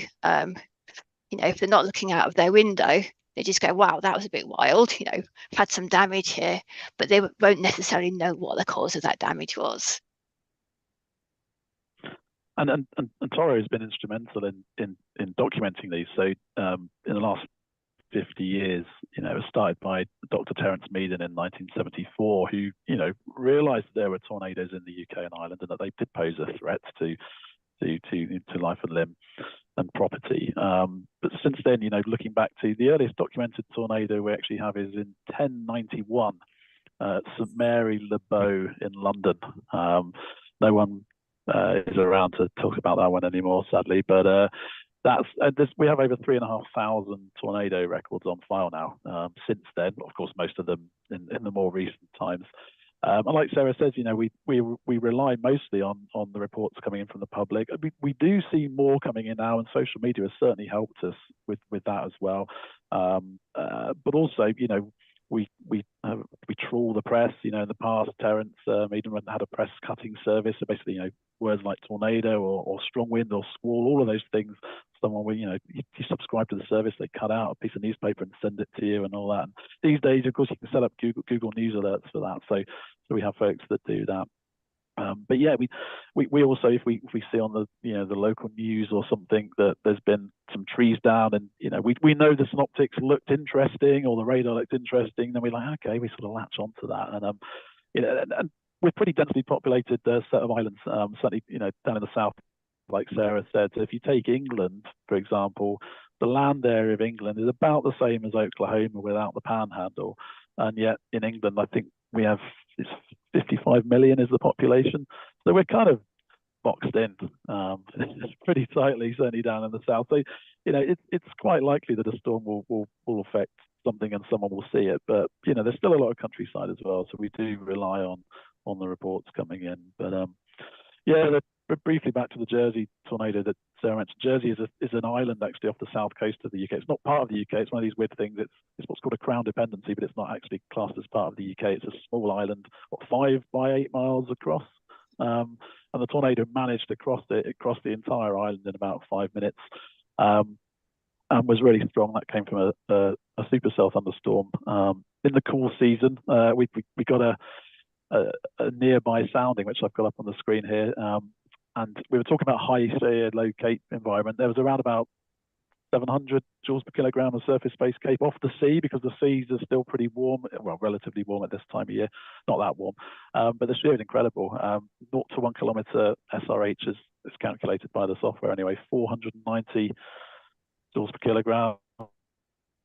meters squared per second squared, whichever units you want to use. 0 to 3, 644. So, I mean, this thing was crazy. The storm was stopping along about 55 miles an hour. Like I say, it zoomed across the island in pretty much no time at all. And yeah, then following on the next morning, as the storm itself moved in, 90 to 100 mile an hour winds around the base of the low pressure system coming in. So not only did they have that, and just finally, because I'll shut up in a minute, hail, what, 2 inches across, I think, something like that, wasn't it? A golf ball and larger size. In fact, towards, yeah, well, that's larger than golf ball, isn't it? Hen egg size hail coming down on the western side of the supercell as it zoomed across the island. So again, having hail that size in a cool season event with the air temperature 12, 13 Celsius, what's that, mid-50s Fahrenheit? I mean, that's kind of nuts. It's interesting that you mentioned the coastal region, because I was going to ask, do you have water spout events? Do you have a lot of those? And do you count those as tornadoes if a water spout comes on shore? Yeah, and that's my kind of my specialist area, if you'd like to say. Most of the tornadoes that I look at are either waterspout to tornado events, or they occur within the vicinity of the coast. Around the southeast, there's a particular area that's east of the Isle of Wight. So the Isle of Wight is kind of an island that's in the central southern coast of England. So east of there, for about 30 miles or so, there's this kind of area where we seem to get an awful lot of these events, or they get reported. And it might be a slight kind of positive feedback in that the media know that I'm interested in these, so they'll tag me into them. So it's kind of hard to know whether it's a really true hotspot. But I think we've shown before that it is quite a hotspot. So it's not just around the coast, but it's kind of particular parts of the coast that seem to be kind of extra focused. And there was one event you looked at, wasn't there, Sarah, back in September, that will, well, a modest-sized town called Littlehampton on the south coast, and Sarah went and looked at that. And then less than a month later, we were watching the radar one evening, I think it was, and I was messaging Sarah, and we were looking at some cells moving on the radar, and one moved right over the Littlehampton, and we were like, wow, probably hope nothing's gone on there. And then, I don't know, within an hour, the Twitter and everything came alive with, and basically another tornado had gone. We were two guys were talking about it over there, you know, communities getting hit. This was the same place in a month. I mean, those guys were bad luck. That was real bad luck for those guys, I think, wasn't it, Sarah? It really was. It was literally same streets got hit. There was a crossover between the two tornado paths. And the same street had also been hit 3 years ago as well. So these guys are really unfortunate. Yeah, and very briefly back to what Neil said about tornadoes and, you know, the land area stuff. That's one of those interesting stats. I mean, it's quoted around at times. It probably came from Torah originally, but whether it's still classed as true, but we say that we're at least up there with other smallish countries of having, you know, one of the highest numbers of tornadoes per unit area per country. But if you take a parcel of land where the most UK tornadoes occur, and then take a same size parcel of land in, say, central Oklahoma, then central Oklahoma is going to win for the number of tornadoes, you know, on an arbitrary land area basis. So it's one of those things you can sort of fiddle around with the stats and get some cool things. So we'll still say we have more than you guys. Let me ask a quick question here and tell me if there's any truth to this at all. I vaguely remember something in the news maybe 5-10 years ago about some raining fish event. Do you remember that? Was there any truth to that? And if so, did it have anything to do with a water spout or tornado, or is that just like some practical joke? There have been remarkable falls documented, I think, all around the world in history. You know, I can remember stuff from the UK years ago with people documenting seeds falling from the sky, for example, or other things. I mean, you know, seed sounds odd. I mean, you could think maybe a dust devil or something nearby picked something up and flung it around. I mean, it's not out of the question. You know, if tornadoes and water spouts, you know, can lift up, you know, bits of tree and cars and create TDS tornado debris signatures on radar, then maybe they can pick some fish out of shallow water. But, you know, these things, I'm pretty dubious about these kind of stuff, I must say. And I can see some things in chat about other topics that we went straight into at all, because then everyone will get excited. So to do with aeroplanes and everything. But I don't know. Maybe on rare occasions that's possible, but in most cases there probably haven't been enough cause to be that, or they've randomly appeared in someone's backyard and nowhere else. Then probably you've got a neighbour that doesn't like you. Yeah, I did just look that up actually. Back in 2000, there was a shower of fish reported to fall in a coastal town called Great Yarmouth. And they said, this gentleman said, I thought there must have been something wrong with my eyes because the whole of my backyard seemed to be covered in little slivers of silver. When I looked again, I saw scores of tiny silverfish. Wow. That would be pretty fun. Well, we still haven't ruled out the angry neighbor hypothesis. That's true. Paul, love it or leave it. We have the EF scale in the U.S. and your organization developed a scale for tornadoes. Tell us about it, and Sarah, you chime in too wherever you want. Yeah, so I mean, so Terence Meaden developed what's called the T scale at a very similar time actually that Fujita was developing the original F scale. So what Terence did was just he started with the Beaufort scale and just extended it really. So took a T0 tornado as being equitable to hurricane force, and then basically just going up in the same increments, following the same linear extrapolation, if you like, of the T scale, and then applied various damage indicators to those. So it's of the same vintage, I guess, as the original Fujita scale. Sarah and I and others in Tara have been talking about the fact, because obviously the F scale has gone through from, was it 2007 when the EF scale first came in? I think it was all around about that time. The T scale has never been modified to take account perhaps of more recent studies into tornadoes' effects on buildings and things like that. So it is something we want to look into and discuss over the coming next couple of years. I mean, the original reason for it was to try and give some more if you like, granularity at the lower end where many of the UK tornadoes kind of occur, to try and spot the differences between, like I say, a T2 and a T4 or something like that. For reference, the recent Jersey tornado, and Sarah perhaps can talk about that, was rated as a T6. And actually, when we looked at some of the 28 damage indicators of the EF scale, the recent stuff, we looked at some of the damage, and EF3 and some other colleagues from Europe as well have looked into it, and at a similar scale they came to a similar conclusion. So this recent tornado was an EF3, pretty nasty stuff. But Sarah, maybe you want to say a bit more about that. It's our kind of last time we saw a tornado of this sort of scale was back in 2005 in Birmingham, and with that we rated that as a T5 stroke T6. The one before that was kind of stronger than this was back in 1954 in Gunnersbury in London, and that was rated as a T7. So this was really very notable compared to most of our tornadoes. So before this, I'd only ever surveyed kind of like a T4, so in the like a F2, I guess. And we rated it as such because of the kind of the debris throw that we saw. So seeing blocks of concrete being thrown a long distance, and the kind of the cars being moved a long distance, and the buildings collapsed. Not something that we would normally see.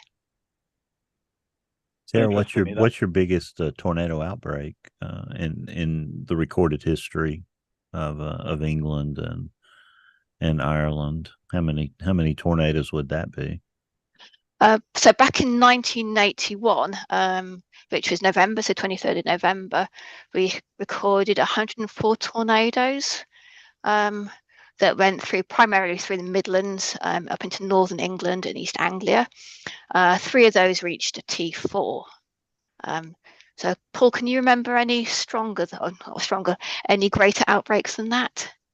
No, that's the kind of classic benchmark, that we think about every year around about that time. It was a fast moving cold front from the northwest, in one of these linear systems. A lot of spin ups, along the cold front itself. Probably a lot of these small mesocyclones running along the front. So, I mean, if it would happen today, and if there was a warning system in place, and if someone was looking at Doppler radar, I mean, I've no idea how you would try and deal with this sort of 104 tornadoes in 6 hours across.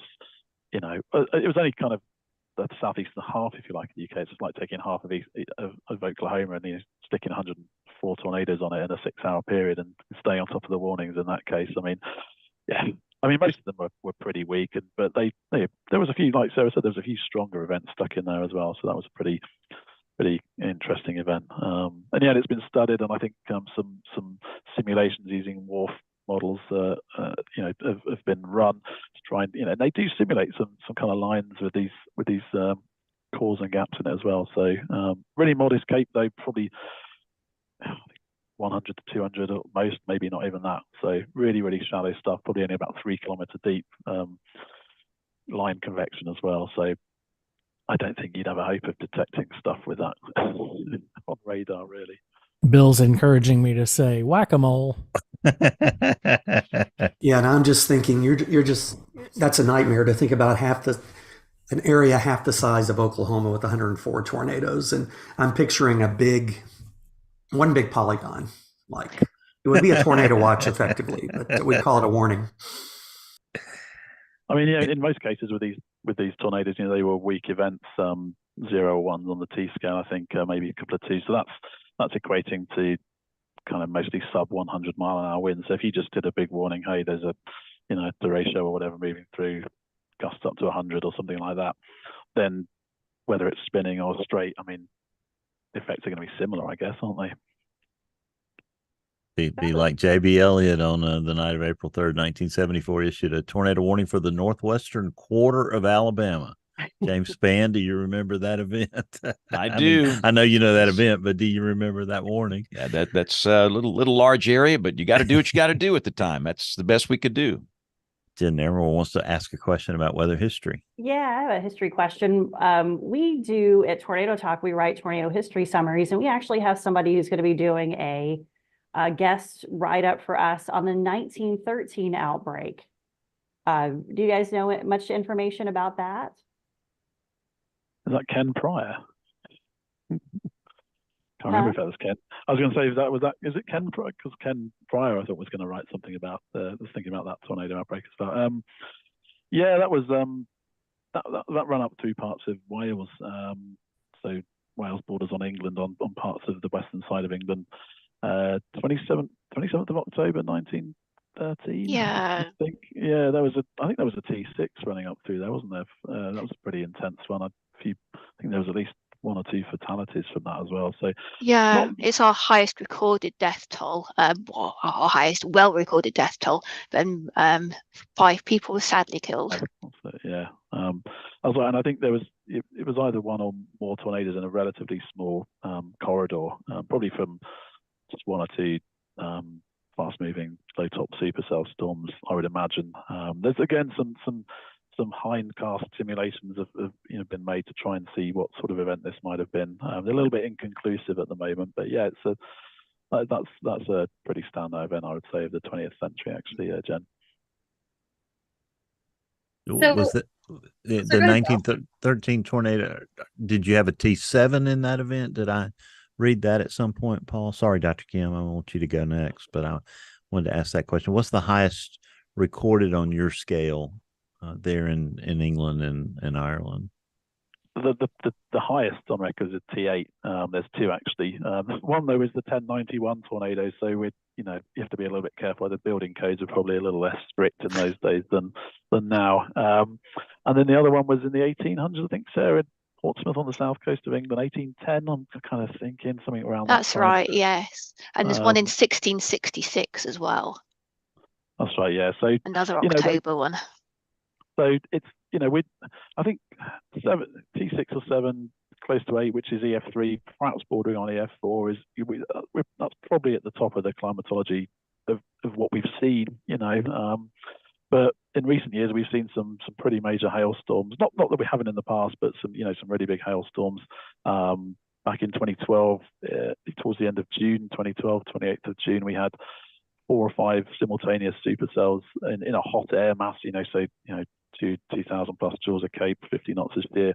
That produced 10 centimeter hail. So what's that? About 4-inch hail, and several tornadoes. And you can speculate in a warming climate, getting some of these air masses in a bit more frequently. In northwest France has seen northern France has seen some really violent tornadoes over the years. So we're pretty close to having violent tornadoes, but extremely rarely, of course. Doesn't mean to say it's not going to happen, but it probably means that we're very unprepared for them if and when they do occur.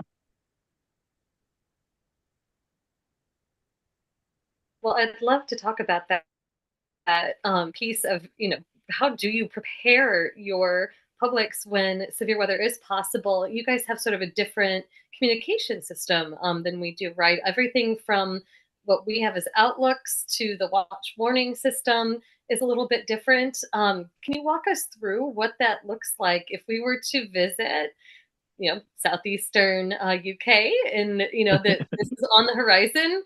What would the system of forecasts look like that we would be exposed to? Well, first, you'd be extremely welcome. So yeah, let us know when you're coming over, and if you can time it with one of our Taro conferences, then yeah, that'd be fantastic. We have them twice a year usually. They'll plug there. So the UK Met Office is responsible for issuing public severe weather warnings, part of the National Severe Weather Warning Service. I think there are 7 warning types.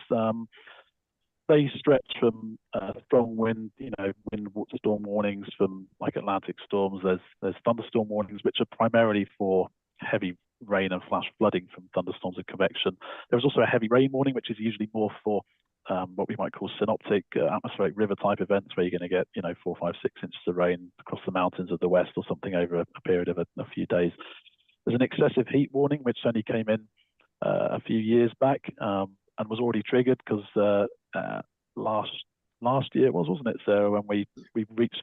So we use the correct temperature measurements here in the UK in Celsius, and so we exceeded 40 Celsius for the first time on record in the UK last year, which is 104 Fahrenheit. I never thought, most of us, in the world of weather, thought we'd probably maybe see this, later on in the 2000, in 2050 or something like that. Not in 2022. So that was a bit of a shock. So that warning got used more quickly, perhaps, than people might have thought.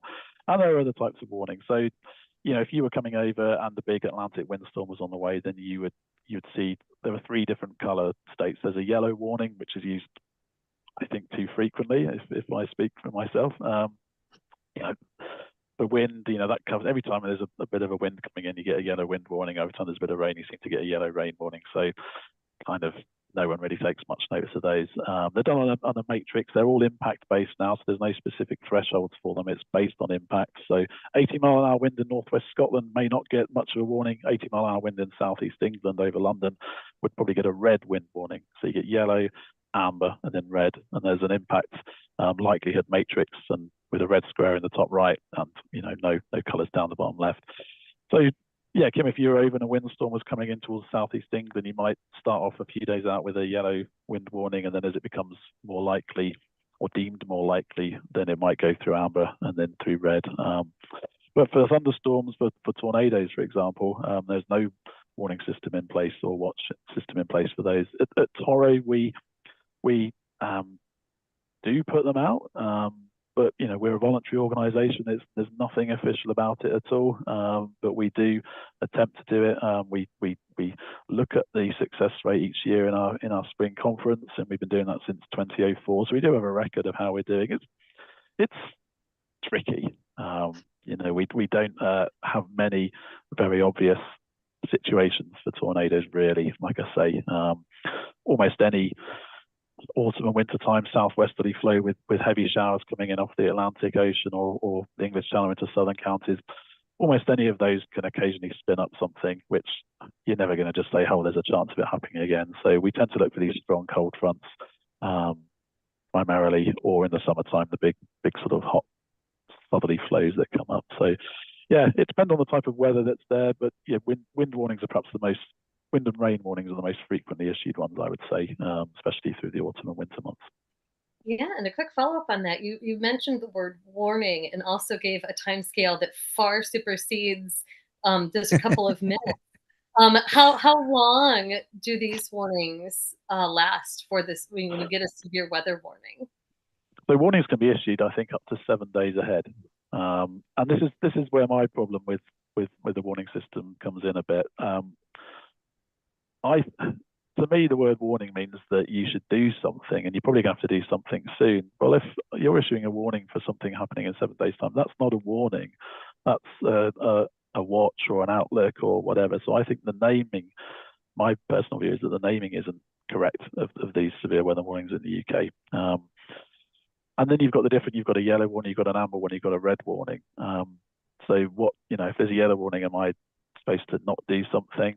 As opposed to when there's a red warning, when perhaps I should do something or not do something, I not go out or something like that. Now, one thing that has happened in very recently is that some call to action statements have started to go into the warnings, which I think is quite interesting. And this is actually, from what I understand, came on the back of after COVID.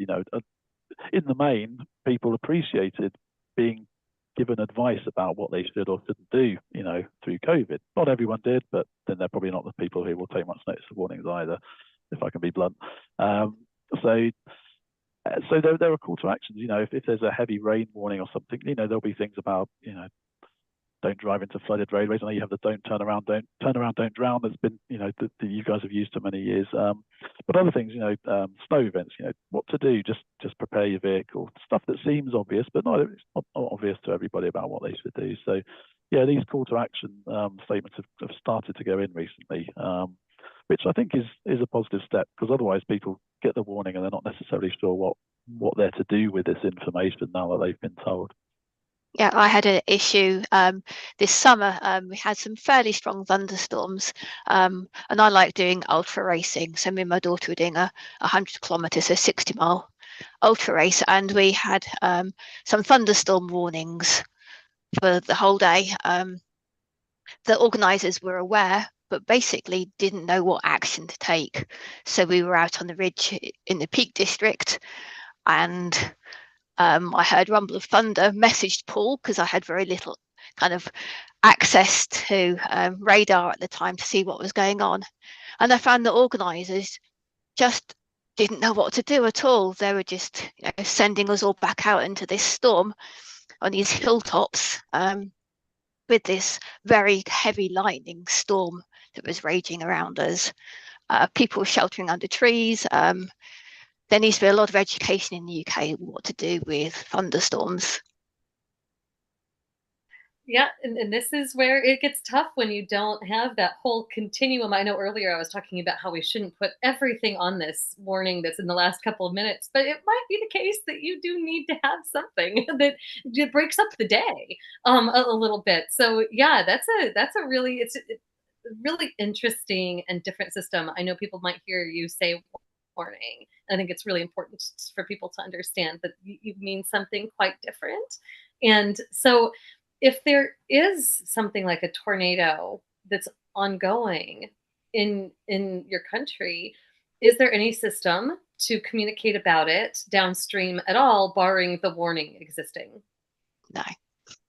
No, exactly. In a word, no. I mean, like Sarah said, the most perhaps one of the most significant tornadoes of the last 20 years was in Birmingham, and I know you guys, Birmingham, especially in the States. We have a Birmingham here in England as well. I guess that's probably where the name came from in the first place. But yeah, it's England, the second largest city, 2 million inhabitants, and a major tornado ran through a very populated part of the city on a Saturday afternoon in the summer, July 2005. And yeah, I mean, the only way people knew something was happening was that obviously the thunderstorm kicked off, but it's a thunderstorm, it's the summer. And then they just noticed it was suddenly about to get very windy, hear a roaring sound, the classic stuff. And then, people's natural instinct that, hey, I don't know what is about to happen, but whatever it is, it's not going to be good. And people took cover, and miraculously no one was killed. And the streets were full of people out in markets, shopping, whatever they might do. But people ran inside at the last moment when they realised something was about to happen. And luckily, the buildings are pretty sturdy in the UK in the main, because our climate is one that is pretty windy. It's pretty cool in the winter. It rains a lot generally. So the houses are fairly well built. So, but even then, some houses had their roofs taken clean off and that. So, yeah, but Jim, no one was telling anyone that this was happening. And even when it was happening, so I really wonder what would happen if a major tornado was moving through London or something like that. I doubt much as it stands. Paul, you mentioned in your notes when we corresponded that you were a member of the RMS. Of course, all of us are members of the AMS. So I had to join the RMS. And I had found some old journal Weather, some back copies of it, and it's pretty fascinating. So I ended up, joining, and I found out I could get all of the old back issues forever. And I've been perusing my way through some of that. But talk about, being a member of your organization, being a member of the RMS, what kind of opportunities are there? You mentioned meetings that you have twice a year. How can folks in the States participate in some of this action right here? Well, yeah, I mean, the Royal Met Society is, you say similar to the AMS. We have there's accreditation system as well. Like you have the certified consulting Mets over there. We have a similar thing in the Royal Met. So there's various journals. There's Weather Magazine, like you say, which is a sort of a popular style magazine. I'm about to leave the editorial board. I've been on it for my 5-year stint. So I'm about to leave it, but we're really interested actually on getting some articles or papers or whatever in from the USA. So what you can immediately do is have a look and think about submitting something to. It can be short articles, 1,000, 2,000 words. It's a heavily image-based publication as well.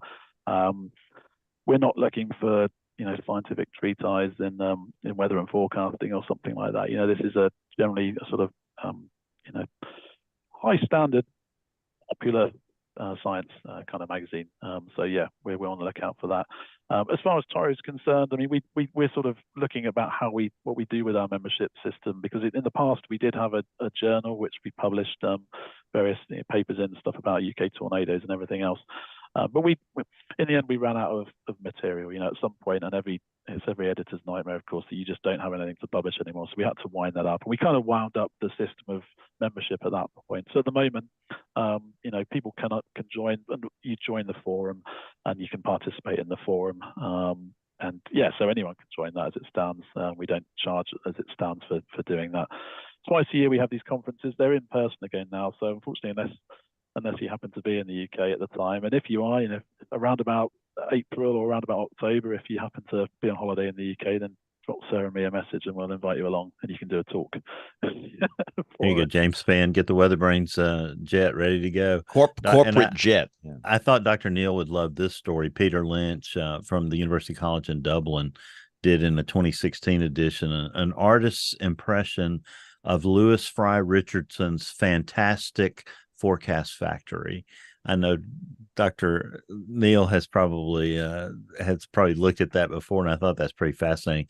His idea in 1922 about how you could, use human computers to forecast the weather, for the globe. Sort of what we do numerically with digital computers now. I'll tell you something interesting. The Met Office has a Dicor named Elfric, which was named after him. I knew you would have a good story about that, Dr. Neil. So I'm going to try to find Peter Lynch. Do you know this person, Paul or Sarah? No. I'll have to look him up. And I also need I've been turned down several times and they sent me all the way to, I forget what the term is in the UK in Parliament, to someone who's a member of Parliament to talk about Admiral Fitzroy, who I find very fascinating, and his history and his tragic ending. And one person I wrote about being on, and this is an homage to you guys for being on here tonight, said, why would I want to stay up that late to be on a podcast? And I'm like, well, you're probably right. All right. Well, but if you run across anybody who knows a lot about Admiral Fitzroy, please get in touch with me. Dr. Span, I'll get out of the way for you, sir. All right, let's take a quick break. We're going to hear from Tony Rice and his astronomy report. We'll hear from Jen. And This Week in Tornado History, we'll come back with picks of the week and much more as WeatherBrains rolls along. Looking beyond the atmosphere, here's Tony Rice with your Astronomy Outlook. If you're in South Florida, something pretty rare will be visible in your skies on Monday night. Beginning at 8:24 p.m., an asteroid will pass in front of the bright star Betelgeuse, occulting it or blocking it from view. The star will disappear and then reappear a few seconds later. Asteroid 319 Leona. It's only about 50 kilometers wide, but Betelgeuse, it's huge, about 700 times bigger than our own sun. So big that if these two stars switch places, Betelgeuse would extend out beyond the orbit of Jupiter. But Betelgeuse is nearly 550 light years away, so we get this mini eclipse of a distant star. Like eclipses of our own sun, this event is only visible along a narrow path extending from Mexico into Europe. In the U.S., it will be visible from South Florida, specifically south of Fort Lauderdale, down into the Florida Keys. To see it, look to the east beginning at 8:24 p.m. for the constellation Orion the Hunter. He'll be laying on his back at the time. Look for the 3 stars in his belt, and Betelgeuse is the bright orangey star to the left. I would go out no later than 8:15 to give plenty of time to find Orion and for your eyes to adjust to the darkness. Elsewhere in the sky, the Geminid meteor shower peaks on Thursday evening. This one has been circled on my calendar all year.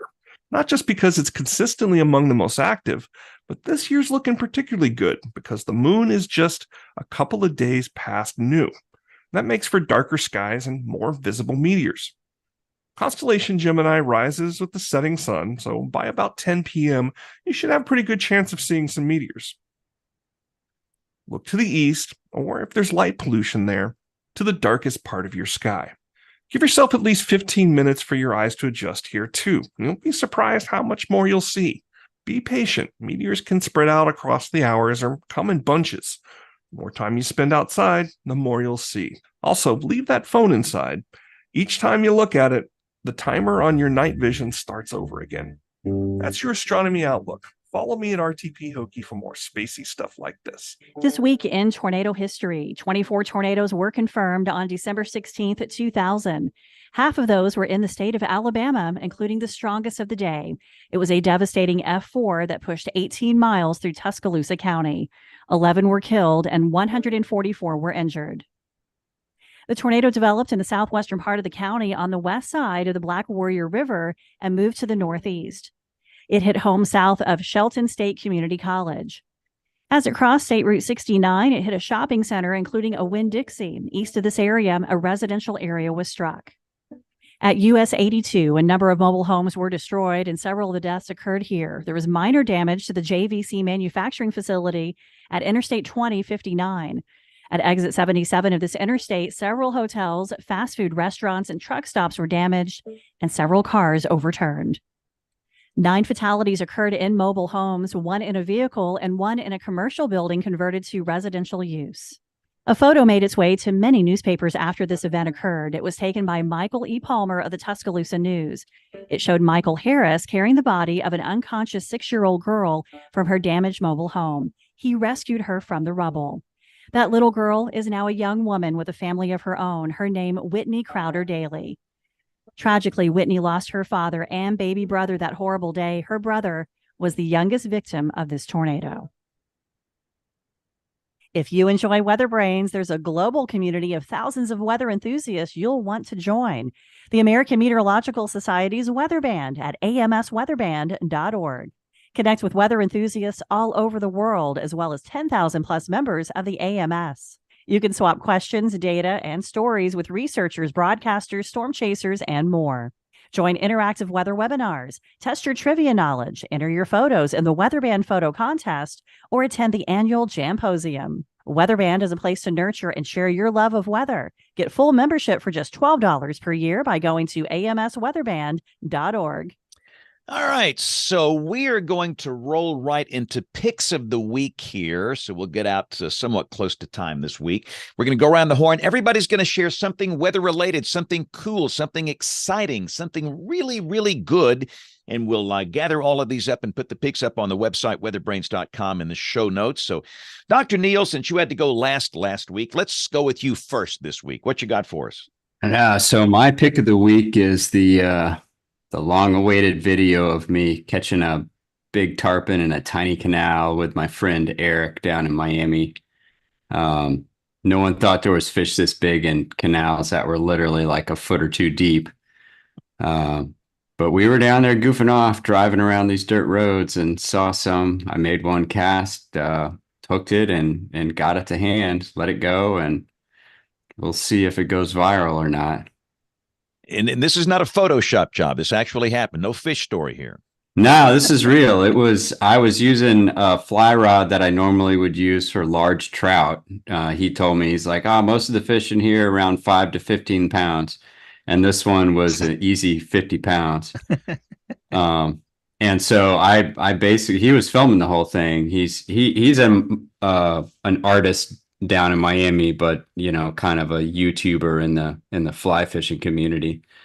And he was filming this while I climbed down the bank to try to land this fish by myself. And then as I climbed back up the bank, told me that he saw a crocodile in that canal the week before. Whoop. Wow.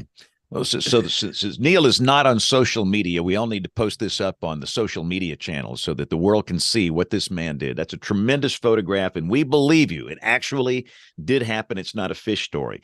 All right, viral. James, ate a lot. Go. What you got for us?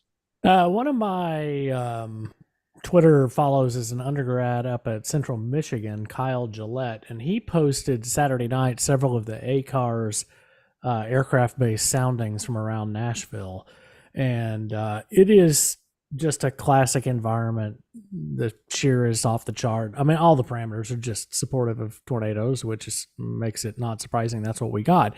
But that also made me pull up the 20th busiest airports in the country, wishing that we had more ACARS flights into Oklahoma City and Tulsa and Birmingham.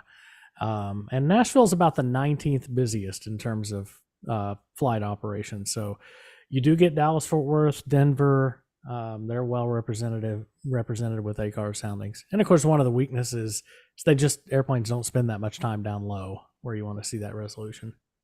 Right, but still, it's great information and great data. Yep. All right, Rick Smith, go give us something good.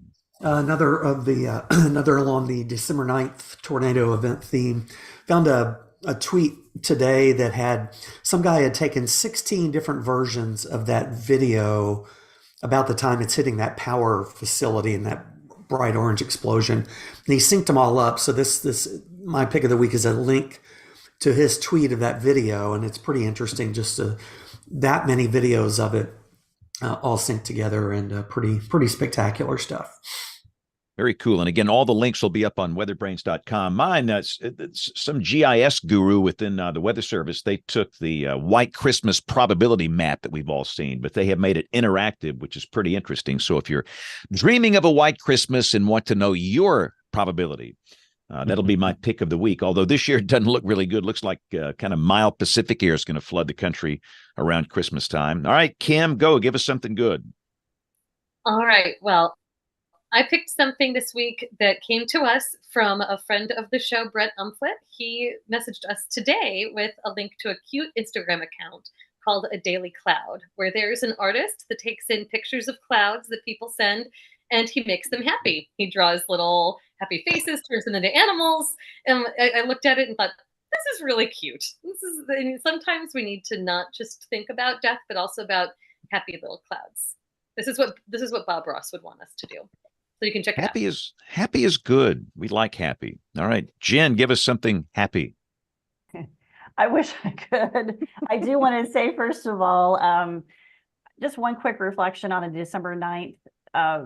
I felt very helpless. I do radio work for both Clarksville and Nashville, and it was hard for me to watch because we don't do the Saturday or Sunday forecasts. And there are Christian stations and they only have us do Monday through Friday. And so I went back and listened to my forecasts for Friday because I'm like, what did I say? I hope I said something.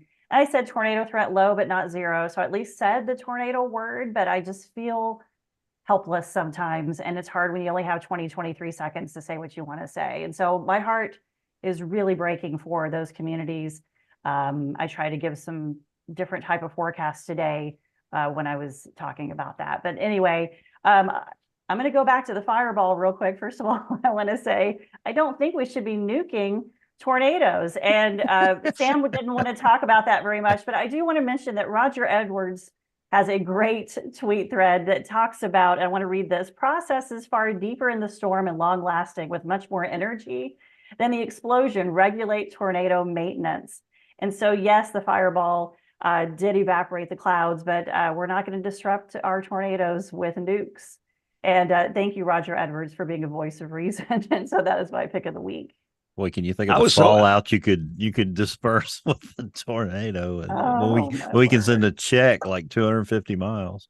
I think I'm glad that Roger said that, but can we agree that this is the least of our problems? Exactly. Let the tornadoes go. They're not nearly as destructive as the nukes. Like, why? Why would this even? Oh my gosh! Sorry. Continue.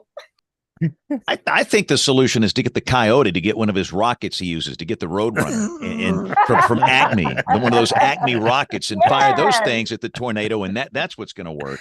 All right, Paul, I am so sorry for this foolishness, but let's go to you. Give us something good. Give us a good pick of the week. Thanks, James. Yeah, I think, I talked about how Toro did for many years publish articles, many of the UK tornado stats in a journal, which was called the International Journal of Meteorology.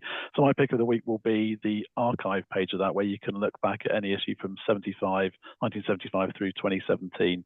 So yeah, I'll pop the link across to Bill, and then we'll get that up so you can look back and read loads of stuff about UK tornadoes. Very good. And again, all these links will be up on weatherbrains.com. Okay, Sarah, go. Give us something good. Yeah, mine's a little bit naughty, I'm afraid. It's plugging our Toro book that we wrote to celebrate our 40th anniversary. It's called Extreme Weather. If you're interested in UK tornadoes and the history of them, how we assess our tornadoes, anything like that, for any, I know most people listen, but if you're looking at the moment, this is our book. So thank you for that. And again, how do we get a copy of that? What's the best way?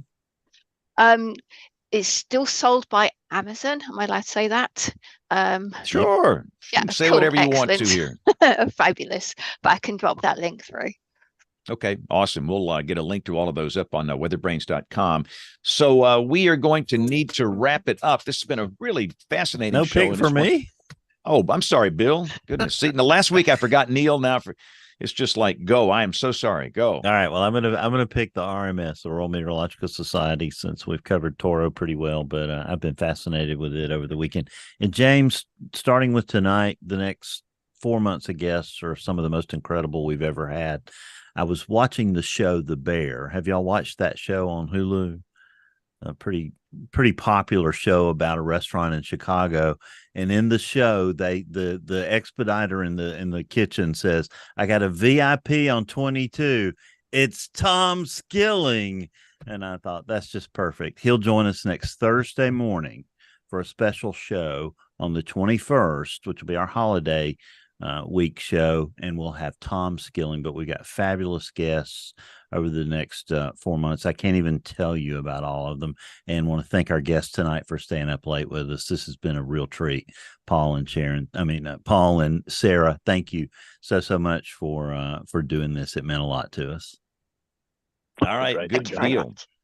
Great show. So again, here's the deal. If you're new, we are typically on the air every Monday night at 8 o'clock Eastern, 7 o'clock Central, live on YouTube, youtube.com/weatherbrains. But we know that most of you listen. However you consume this, we thank you. If you want to get in touch with us or ask a question, send us an email. The email address, it is email@weatherbrains.com. Didn't have time for an email segment this week. We'll do a double email segment next week. But on behalf of the entire WeatherBrains crew, I'm James Spann. Thanks for listening. Have a great week and God bless. Thanks, everybody. Y'all come back and see us soon. Maybe we'll see you at Great conference Thanks. sometime. show. This was good. Thank y'all.